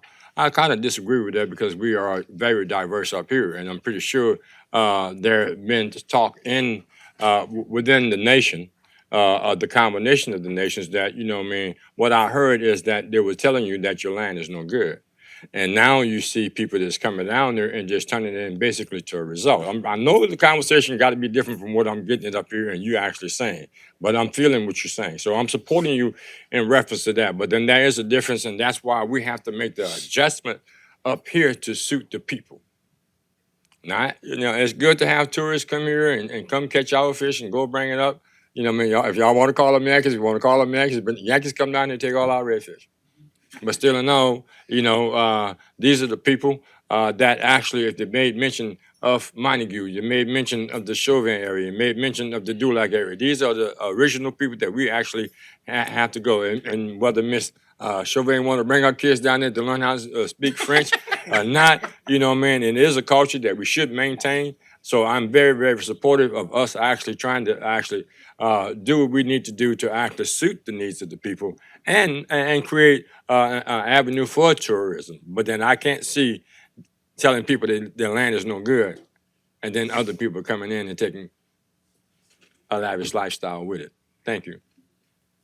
Thank you, Mr. Harding. Ms. Chauvin. Okay. Go ahead. Okay, one, when I was talking about the kids, just to clarify, it's the elementary kids that live in Chauvin. I don't have elementary kids. My kids go to LaCache. I think it's a wonderful school that they're learning the Cajun French, just to be clear. But I do have another person that is out of Pontchartrain, and Connie Fungi came in a little bit late, and so I would like to call her up to see where she stands because she has RV parks, in Pontchartrain and also in Cocodrie area, and I wanted to give her her minute to say what she thinks in owning businesses in both places. Hi, Connie Forey, 201 Maisame Lane, Chauvin, Louisiana. I have a campground, as Kim has mentioned. I have one in Mr. Steve's district and in Kim. I have one inside inside the levee, and I have one outside in the Pontchartrain and Cocodrie area. Not to have RVs in our areas, bayou areas especially, will be devastated to our communities. It's a way of what people are now using because homeowners, the price of insurance is through the roof. Again, they can't afford to pay the insurance, so they do go to campers. One or two, three or four, five or six on a piece of property. That has nothing, that's considered a park after two is what we were told. Chris, we've had this discussion before. Drawing on the site plan, engineering, I'm gonna skip around too while it's all in my head. The site plans, we have to, when we start, we have to start with 911. Your property has to be a certain footage. From there, we have to go to Courtney at the Board of Health. When Courtney gets everything, the tanks, your sewer, everywhere your discharge, DEQ, we have this much. I could have brought a book to show you what a phase is. I'm working on 3 phases right now. I'm on my 3rd phase. It's not just going and get a permit. Once I leave Courtney, I have to come to Chris, Terrebonne Planning. If it's not right, you're not going forward. Connie, my question to you would be, what in this would you want to change? What makes sense to you in all of this, meaning you have one in Pontchartrain and one in Cocodrie? Okay, How so can I help you to manage your businesses as you need to manage them in a way that regulations work? So I wasn't aware what was changed, what was it? The last meeting I came to, it was gonna be the levy, the cutoff was at South Terrebonne. It wouldn't have affected anyone south of South Terrebonne, which we're good, Okay. because again, I'm in Pontchartrain and I'm in Cocodrie. Now it's outside of the levee. I have one, I could throw a rock from here to there to the levee in Pontchartrain inside, and I have Cocodrie, I'm outside. Okay. So Chris, when did that change? And why did it change? So let's look at that. So it's Thank not you. South Terrebonne as in South Terrebonne High School. Okay. It's South Terrebonne Development Zone, Okay. which is a line that was kind of the whole point, was no one could really determine or explain the delineation of that line. But it's a line that parish engineering has used for years to determine in subdivisions who needs drainage calculations and who doesn't. So that line, it's not connected to anything in the landscape. I mean, in some places it follows a bayou or something like that, but it's a lateral. It's a more east or west line. So can we find it on a GIS map? Yeah, it's a layer on the GIS map. So but rather than have some arbitrary line that didn't mean much to anybody, Right. we said, well, let's make it a little more defined. And that's when, at the discussion at the planning commission meeting, it was said, well, why don't we use the Morganza to the Gulf levee system as the determination? And that's when that changed. Okay. Okay. So that was changed when it was still with the planning commission. Okay. So when I bought my property in 2007, I had none of this. It's campsites development. So I don't have government grants. I don't have people, I don't have stuff. I work my tail off with a note in my name. I'm not getting help. So I have been doing phases. I'm on phase 3. I still have enough room to do another phase. And we discussed this already, which another $500,000 would be wonderful. I can do it and be finished with my property. Does this add on any cost Yeah. to your phase? Yes, I would Okay. have to, if this stops here and all these going, I have to do the new rules. I'm not grandfathered because I didn't get the permits or anything to do that phase 4. And again, you were on vacation when we did the resilient and went in and met back again. And I cannot get a permit or anything till I go give $45,000 or $75,000 for a tank to show that I'm gonna do it. You only have so much time to do it. Right. Yes, Chris can give me an extension. Mm-hmm. Something happens to Chris and I don't have it in writing, I'm holding a tank for $75,000 and where do I go?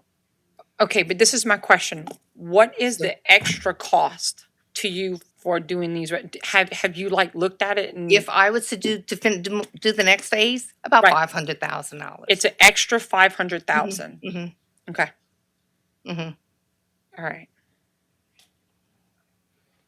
And doing it the way I just did it. Mm-hmm.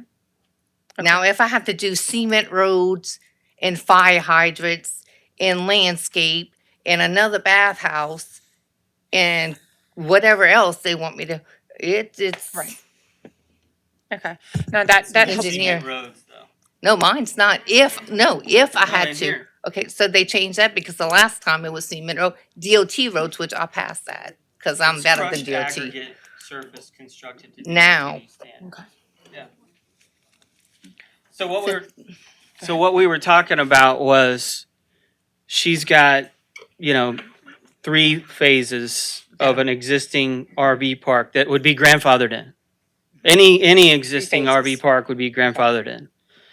But any addition to an RV park would have to be in accord or compliant with these regulations.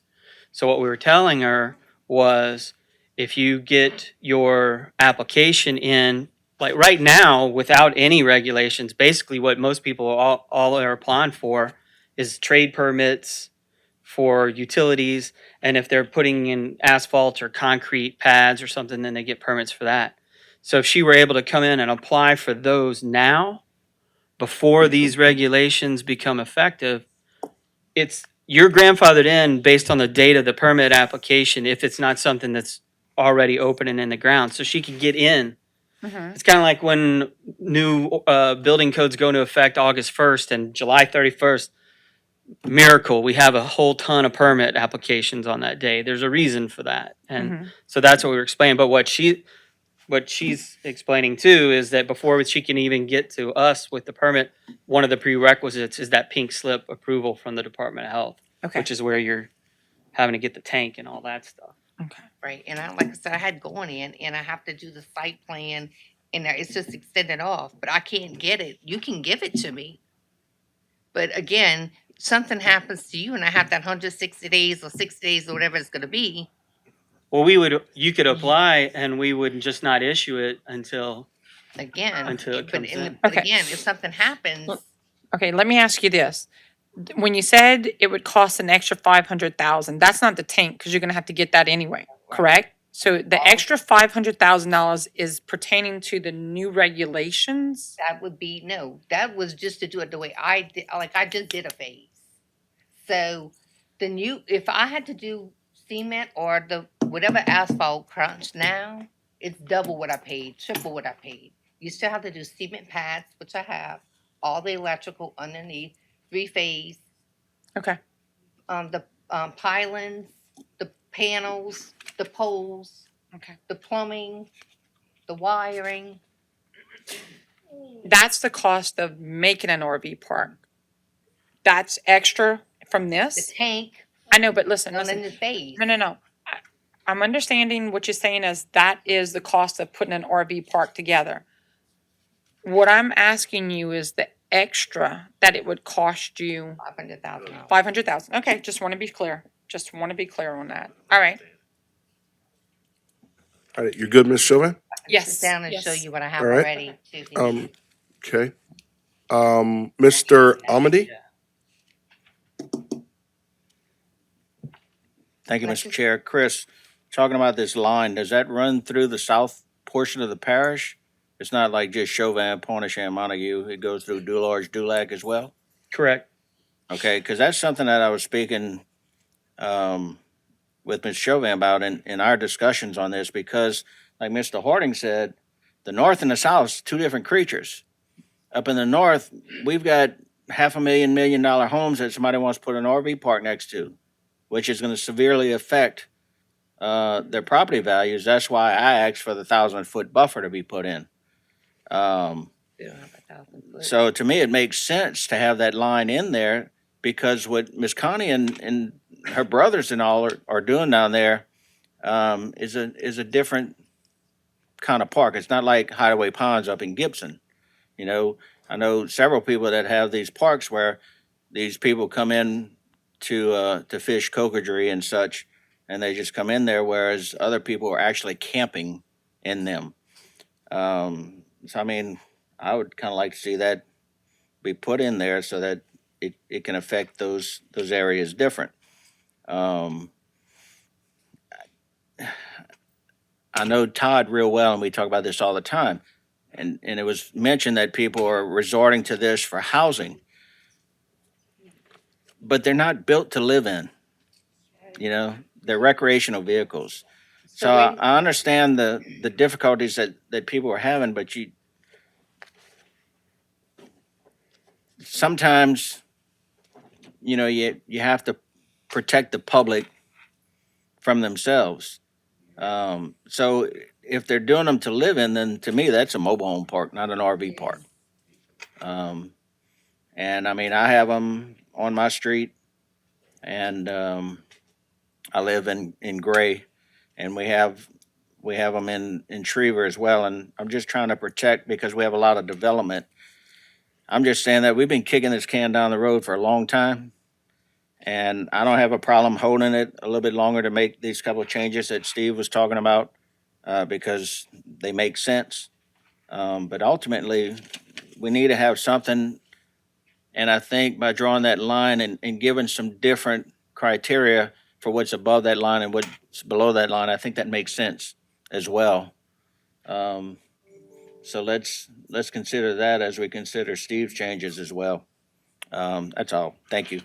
Thank you, Mr. Amity. Mr. Trosclair? Yeah, one more thing. Okay, in Ms. Foggy's situation, she's waiting on phase 4. And I'm gonna say I didn't do my job like I should have. I didn't read this ordinance thoroughly, front to back. I kind of skimmed it and highlighted things that I want to talk about. And I don't recall seeing anything that a person applying for this permit can appeal it to the council for a grievance, variance. And, I was told, and I think we need to have that in there. If it's not, and I'm not saying it is or it isn't, I really don't know. It is? Mm-hmm. Okay, well, Section 1711 is variances to the planning commission. And then any appeal To the of any council? decision by the planning commission comes to you guys. okay, and that's fine, because that gives Ms. Foggy an avenue to come back to the council. If she gets rejected for her phase 4, she can appeal to the council, and I promise you, I'll support you being able to build it at least to the standards of your first 3 phases. While No. you in office.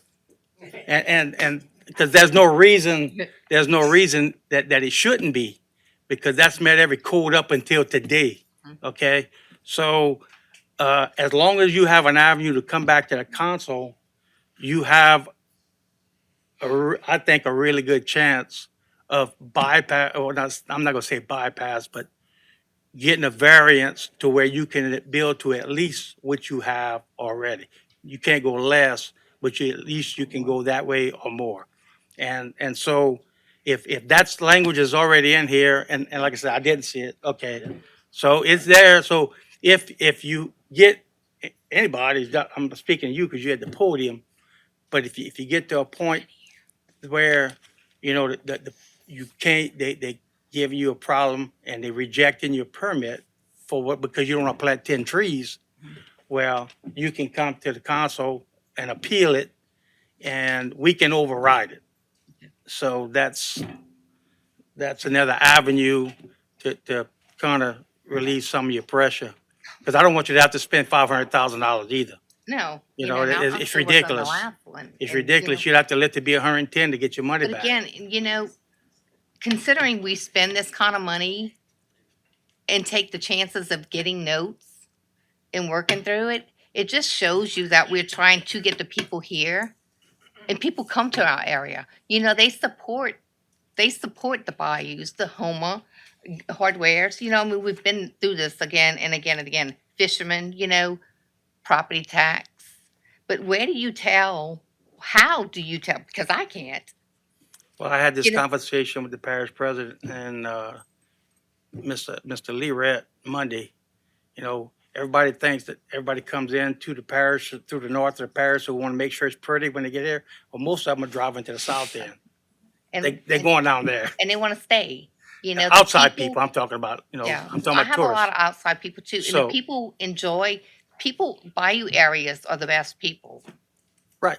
They're best. The Well, all of our hospitality, people are good everything. Yeah, people. it's All just our good people in people. Terrebonne Parish are good people. But Parish is good people. because we all start out bayou people. But again, where do you tell someone that you can't live in this RV? I mean, how do you? That have nothing. Well, I mean, that's Where do not you what I'm put 'em? fighting right here. That's that. But, I mean, where but do I you want to put 'em? make the RV ordinance where it works for the RV owners, and that's what I'm trying to do, and so that's all I got. Thank you. Can I clarify something too that I've heard is Go ahead. Go ahead. in the standards, whether you have concrete or asphalt pads, that's not a requirement in these proposed ordinances. Now, if the RV park owner wants to do that, go right ahead. But we're not requiring that, just like we're not requiring concrete or asphalt driveways. If they want to do it, great, but it's not a requirement. You're requiring the service buildings. If the Department of Health requires They it, then do. yeah. They do. But there are waivers one. on that too. I have one. Okay, so it would be, Mr. Babin? Just one quick, Connie, and listen, I know your numbers. I don't, what I read out of this, I don't see where the $500,000 just seems pretty exorbitant to me, okay? And I'm sure, and I want to sit down with you so you can prove it to me. I just don't see where this ordinance, because of the exceptions that Chris just got through saying, that you have the option to do it another way. You may want to do it because your other three phases are like that, so consequently it would be $500,000. That's a business decision, so to speak. I don't think and I don't know, okay, but it doesn't seem to me that the ordinance is creating a $500,000 hiccup for you. It's the quality of the park that you want to put in. So again, I agree with Steve. We need to readdress some of this. That we need to take Ile de Jean Charles in.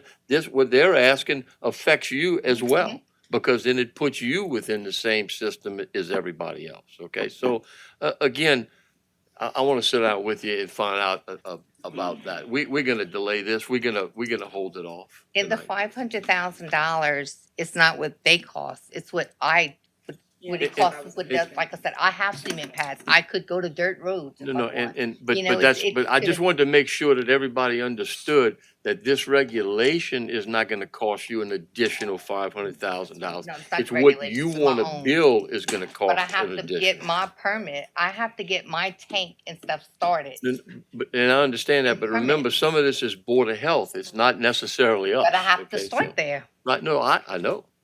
All right, but we'll get together. Okay, thank you.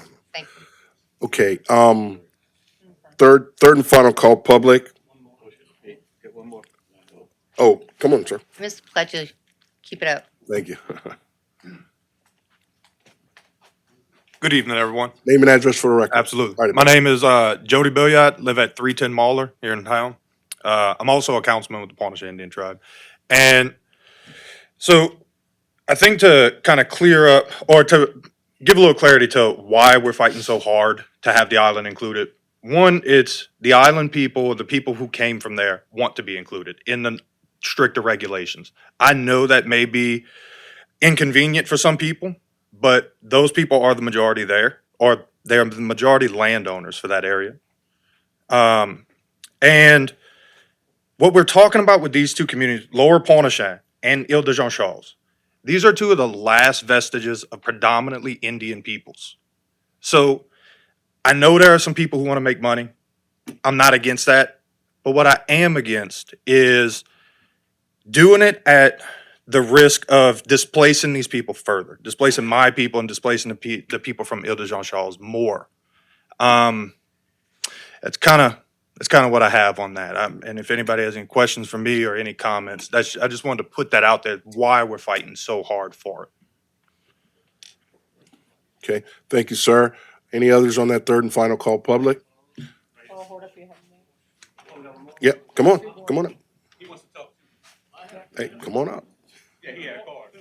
No, come on up, you're good, it's open. It's public comment. Name and address for the record.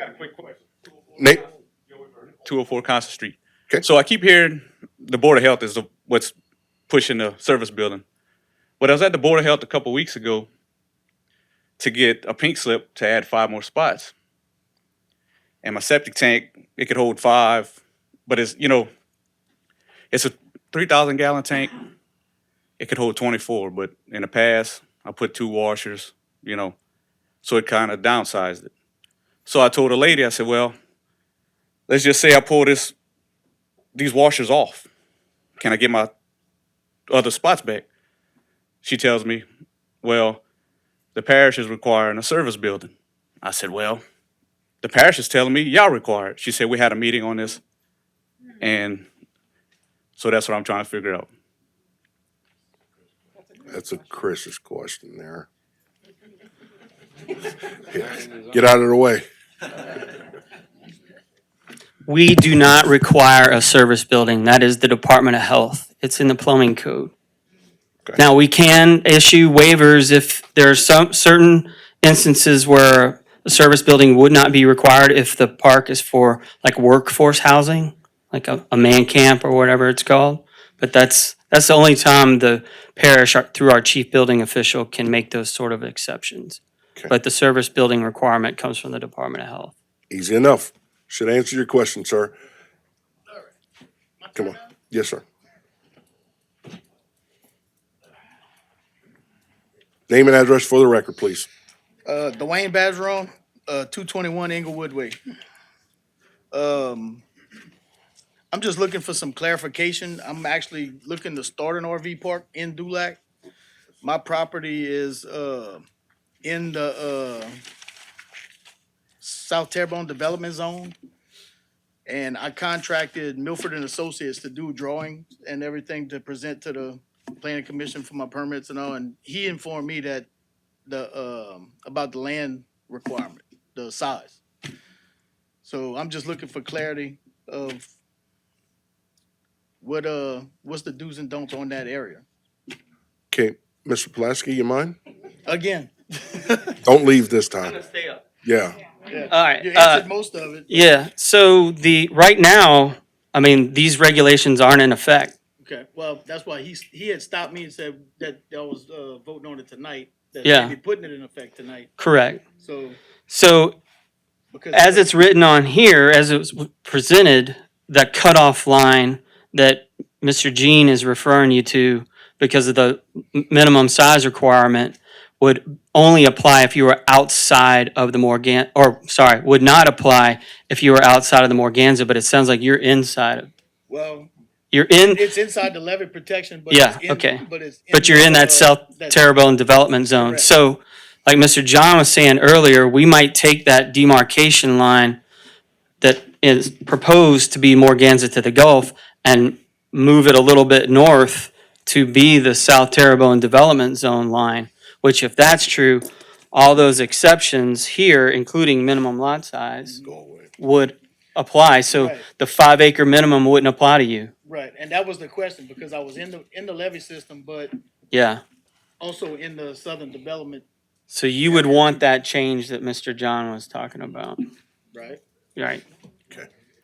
So basically what we'd be doing, folks, is that demarcation line, I mean, there's fewer properties, of course, outside of the system than inside, so you're just, the exception would apply to more properties than as it was presented.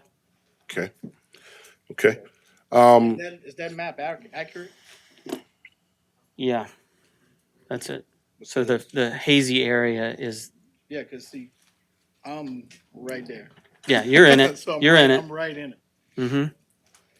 Okay. All right. Thanks, Chris. I think we're good. We don't have any more all I speakers got. on that. So, I'm done? sure. Again, Martin Beasley, representing Boudreaux Canal Rentals, 6304 Tave Drive, and I own and operate a 45-space RV park there. I just want to say for the record that I'd hate to see people who all they can afford to is live in an RV. That's all they have. I'd hate to see those people made outlaws the day that this ordinance passes because it's no longer legal to live in that RV. I mean, sure, it's not approved by the government, but if it's all somebody can afford, I mean, is it okay for somebody to pitch a tent and live that in their yard? I don't know, but I just would hate to see that go into effect. Also, I looked at Terrebonne Parish campgrounds and measured them, and 62% of the campgrounds in your parish are less than 2 acres, 75% are less than 3 acres. So to get a 5 acre parcel for a campground is difficult, especially in coastal areas when there's not that much land. Also, when you're talking about a 5 acre parcel as a minimum for a campground area, does that include 5 acres of area suitable for a campground? Or can I have 100 acres of wetlands of which 1/10 of an acre is suitable to build an RV park? Whereas I have 4.5 acres that's all suitable for an RV park, but I can't because I don't have 5 acre parcel to build that. So you have to consider those 5 acres, are those buildable? Or is that suitable for an RV park? Or do you have 100 acres of wetlands there? And you still get to go into the system for that. That's all I have. Thank you, sir. Ms. Michelle? Yes, sir, thank you. Just one point to make. The ordinance that we have before you tonight will not mark the point where it's illegal to make your RV a residential property. It's already illegal to make your RV a residential property in Terrebonne Parish. Thank you, ma'am. All right, motion to close public by Mr. Steve Trosclair, second by Mr. John Amity. Seeing no lights, members vote your machines. Votes 9-0, motion passes. Hold over to the next meeting, send it back to committee, make the changes that we spoke about tonight. Okay, we have a motion by Mr. Steve Trosclair to send this ordinance back to committee for further discussion, and second by Mr. Kevin Champon. Seeing no lights, members vote your machines. Votes 9-0, and Mr. just, Oh, sorry. go ahead. no, go ahead. Mr. Chairman, what we'll do is just take what we've heard tonight and kind of put together a draft, and that's what we'll upload for the committee agenda in 2 weeks. I'm sorry?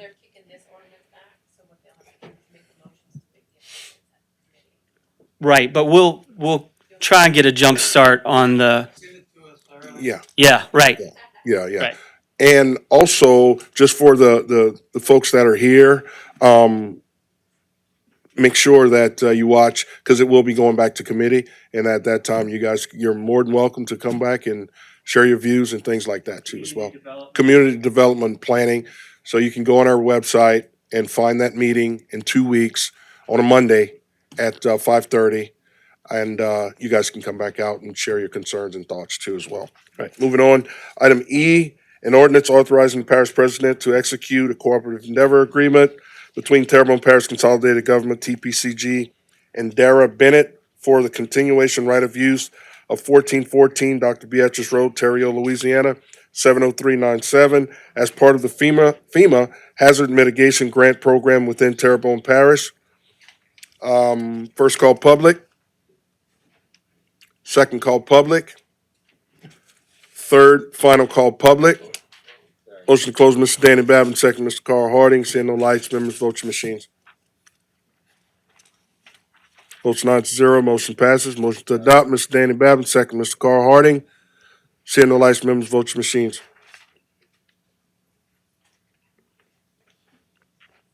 Votes 8-0, motion passes. Item F, an ordinance authorizing the parish president to execute a cooperative endeavor agreement between Terrebonne Parish Consolidated Government, TPCG, and Toby Henry for the continuation right of use of 4644 Bayou Drive, Chauvin, Louisiana, 70344, as part of the FEMA Hazard Mitigation Grant Program within Terrebonne Parish. First call public. Second call public. Third final call public. Motion to close, Ms. Kim Chauvin, second, Mr. Carl Harding. Seeing no lights, members vote your machines. Votes 8-0, motion passes. Motion to adopt, Ms. Kim Chauvin, second, Mr. Carl Harding. Seeing no lights, members vote your machines. Votes 9-0, motion passes. An ordinance authorizing the parish president to execute a cooperative endeavor agreement between Terrebonne Parish Consolidated Government, TPCG, and Kenneth and Mona Champagne for the continuation right of use of 6103 Grand Caillou Road, Houma, Louisiana, 70363, as part of the FEMA Hazard Mitigation Grant Program within Terrebonne Parish. First call public. Second call public. Third and final call public. Motion to close, Mr. Danny Babin, second, Mr. Carl Harding. Seeing no lights, members vote your machines. Votes 8-0, motion passes. Motion to adopt, Mr. Danny Babin, second, Mr. Carl Harding. Seeing no lights, members vote your machines. Votes 8-0, motion passes. An ordinance to declare as surplus adjudicated property located at Bayou Grand Caillou Waterway Parcel Number 27658, in which the parish has 35% and to address other matters relative thereto.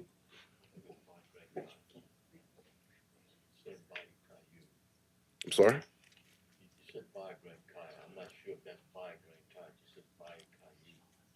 Okay, I'll read it over again for you. How about that? An ordinance to to declare as surplus adjudicated property located at Bayou Caillou, WW, parcel number 27658, in which the parish has 35% and to address other matters relative thereto. First call public. Second call public. Third final call public. Motion to close, Mr. Kevin Champagne. Second, Mr. John Amity. Members vote your machines. Votes 9-0, motion passes. Motion to adopt, Mr. Kevin Champagne. Second, Mr. John Amity. Members vote your machines. Votes 9-0, motion passes. Item I, an ordinance declare as surplus and to authorize the Terrebonne Parish Consolidated Government to surplus vehicles no longer needed for public purposes to the Terrebonne Parish Fire District Number 8 for the fire protection in Terrebonne Parish, Louisiana, and to authorize the Terrebonne Parish President to execute the necessary documents to effectuate the donation and to provide for related matters. First call public. Second call public. Third and final call public. Motion to close, Mr. John Amity. Second, Mr. Carl Harding. Members vote your machines. Votes 9-0, motion passes. Motion to adopt, Mr. John Amity. Second, Mr. Carl Harding. Members vote your machines. Votes 9-0, motion passes. Item J, an ordinance to amend section 2-406E through G in Article 13 of Chapter 2 of the Terrebonne Parish Code of Ordinances, Cultural Facilities, to enact a provision to authorize the parish president to waive rental fees at the Barry P. Boveland Civic Center for governmental entities hosting civic, safety, educational, health, and economic events, which are made open to the public. First call public. Second call public. Third and final call public. Motion to close, Mr. Danny Babin, second, Mr. John Amady. Members vote your machines. Votes 9-0, motion passes. Motion to adopt, Mr. Danny Babin, second, Mr. John Amady. Members vote your machines.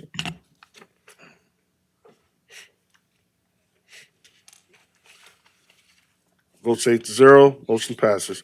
Item K, an ordinance to amend the 2026 adopted operating budget of the Terrebonne Parish Consolidated Government for the following items. Item 1, CDBG DR Program Income Projects, $8,307,285. First call public. Second call public. Third and final call public. Motion to close, Mr. Danny Babin, second, Mr. Carl Harding. Members vote your machines. Votes 9-0, motion passes. Motion to adopt, Mr. Danny Babin, second, Mr. Carl Harding. Members vote your machines. Votes 8-0, motion is adopted.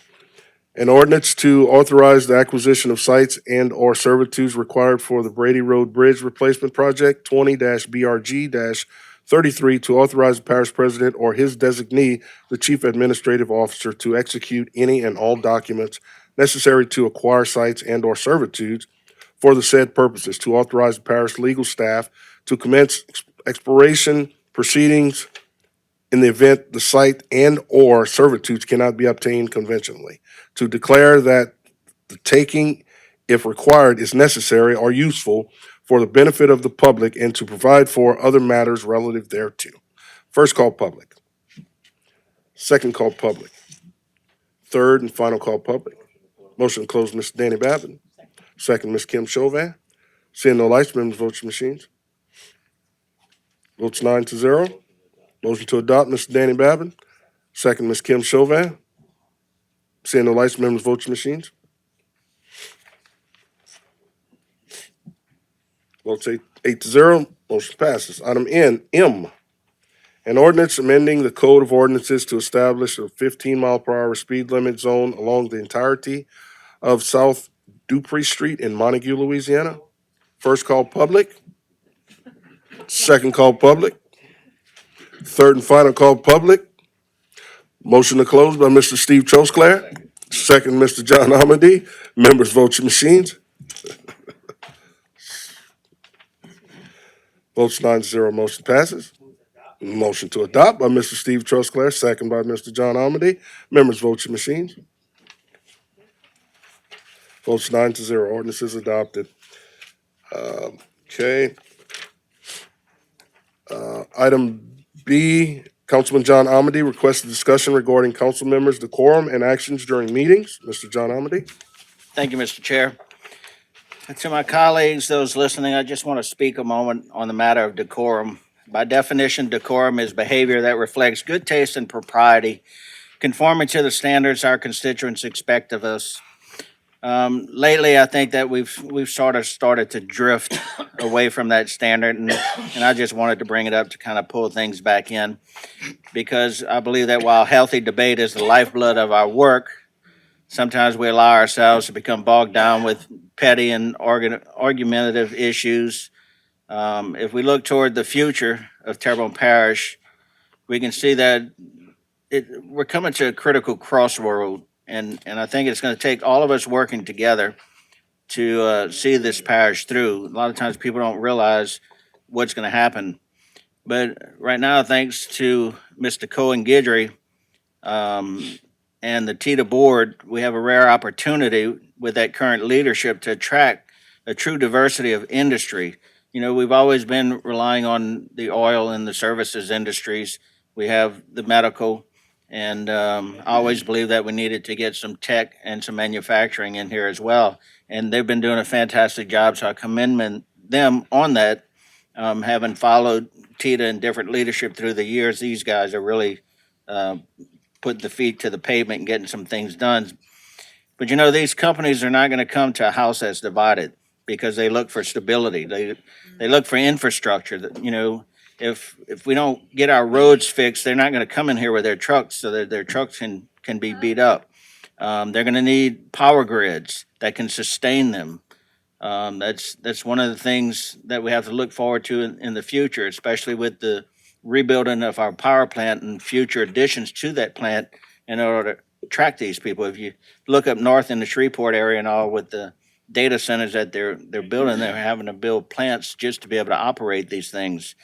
And I think, you know, we're not going to be able to secure the funding for these necessities if we're distracted by what I consider non-issue things. So, and I think we're starting to head down into the right direction. And I'm just asking everybody if we can tone down a little bit the friction and let's refocus again on why we serve, and that's to govern so that we can work toward the same goal. We can work towards a parish that's ready for the future. Because I've seen, and many of you, I'm 62, many of you my age or older have seen what happened to Morgan City because they weren't focused and they almost became a ghost town. They've been able to recover somewhat, but not to the extent of what they could be. And I want to make sure that when we hand off Terrebonne Parish to the next generation, that it's handed off to them with a lasting future. So again, just please, guys, consider my words. It's just something that's been weighing on me that I just wanted to say. So thank you. Thank you, Mr. Chair. Thank you. Item 8, vacancies to various boards, committees, and commissions. Recreation District Number 2-3 Board, 1 vacancy due to a resignation. Recreation District Number 3A Board, 1 vacancy due to a resignation. Recreation District Number 5 Board, 1 vacancy due to a resignation. Kotor Fire Protection District Board, 1 expired term and 1 vacancy due to a resignation. Downtown Development Corporation, 1 expired term representing the EDAB Council. Houma Municipal Fire and Police Civil Service Board, 1 vacancy due to a resignation. Terrebonne Parish Tree Board, 2 expired terms. Houma Area Convention and Visitors Bureau, 1 vacancy due to a resignation. Representing a civic nonprofit organization. Terrebonne Parish Advisory Committee for Disability Affairs, 4 vacancies representing each of the following entities. 1 representing Options for Independence, and 2 representing the parish president, and 1 representing the general public. Announcements, Mr. Parish President. Yes, sir. Thank you. So in our continuing effort to make sure our residents' voices are heard, we have a town hall tomorrow night, February 26th at 6 p.m. at Devon Keller Memorial Center in Gibson. We have a few events going on this weekend. The Cast Iron Cook-Off, Saturday, February 28th from 11 a.m. to 3 p.m. in the Courthouse Square and Rotary Centennial Plaza. We have a farmer's market at the Marina, Saturday, March 7th, 8 a.m. to 12 p.m. at Downtown Marina. And we have an Easter extravaganza, Saturday, March 7th, 11 a.m. to 3 p.m. in the Courthouse Square. Thank you. All right. Council members, Ms. Kim Chauvin. On March 4th, they have Read Across America at the South Regional Library, where a few of us will be reading books to the children. So we invite you to come out. We have a special craft for the kids on that day, but all week long, they will be having a number of different things going on at the South Regional Library. Also, March 11th is the proclamation for late Constable Daniel Trahan that will be held here. And April 4th will be the South Regional Library Plant Exchange. Thank you. Ms. Chauvin, Mr. Babin. Yeah, we talked a lot tonight about bridges, and we've been having some continual problems with the pontoon bridge in Dulac. Our communications department has been putting out good information. You know, there's times we close it for 3 or 4 hours because it's an electrical problem. So I'm just trying to make everyone aware, keep a tone to Facebook and the communications department putting their information out. And then I, in turn, and I know Ms. Chauvin does, try to pass it on our Facebooks when the pontoon bridge is in operation and when it's not in operation. I think we're fine right now, but it's like any other structure. This is an old one and it needs to go in dry dock. So right now, please be aware that we may have some outages, and maybe Mr. Bergeron can add to that. Yeah, I just want to add, you know, unfortunately, sometimes we have to put until further notice because we've got to troubleshoot the issue. And we do try to get an update out. But for those that are not on Facebook, if they go to smart911.com, they can sign up for text alerts for different categories, one of those being roads and bridges. And that's a way of an opportunity for us to get the message out to all residents, whether you're on Facebook or not. Just wanted to share that. Thank you. Motion to What- adjourn. oh, I got one thing I'd just like to say. I would like to share something. In the spirit of us, everyone recognizing the impactful people here in our parish, within our state, within our nation, I'd just like to take this time to have a moment of silence for a great man in our lives that's done a lot for this nation and done a lot for me too as well. As far as leadership, Mr. Jesse Jackson passed away recently, as we all know, and I'd just like for us to take a second just to give that moment of silence for him.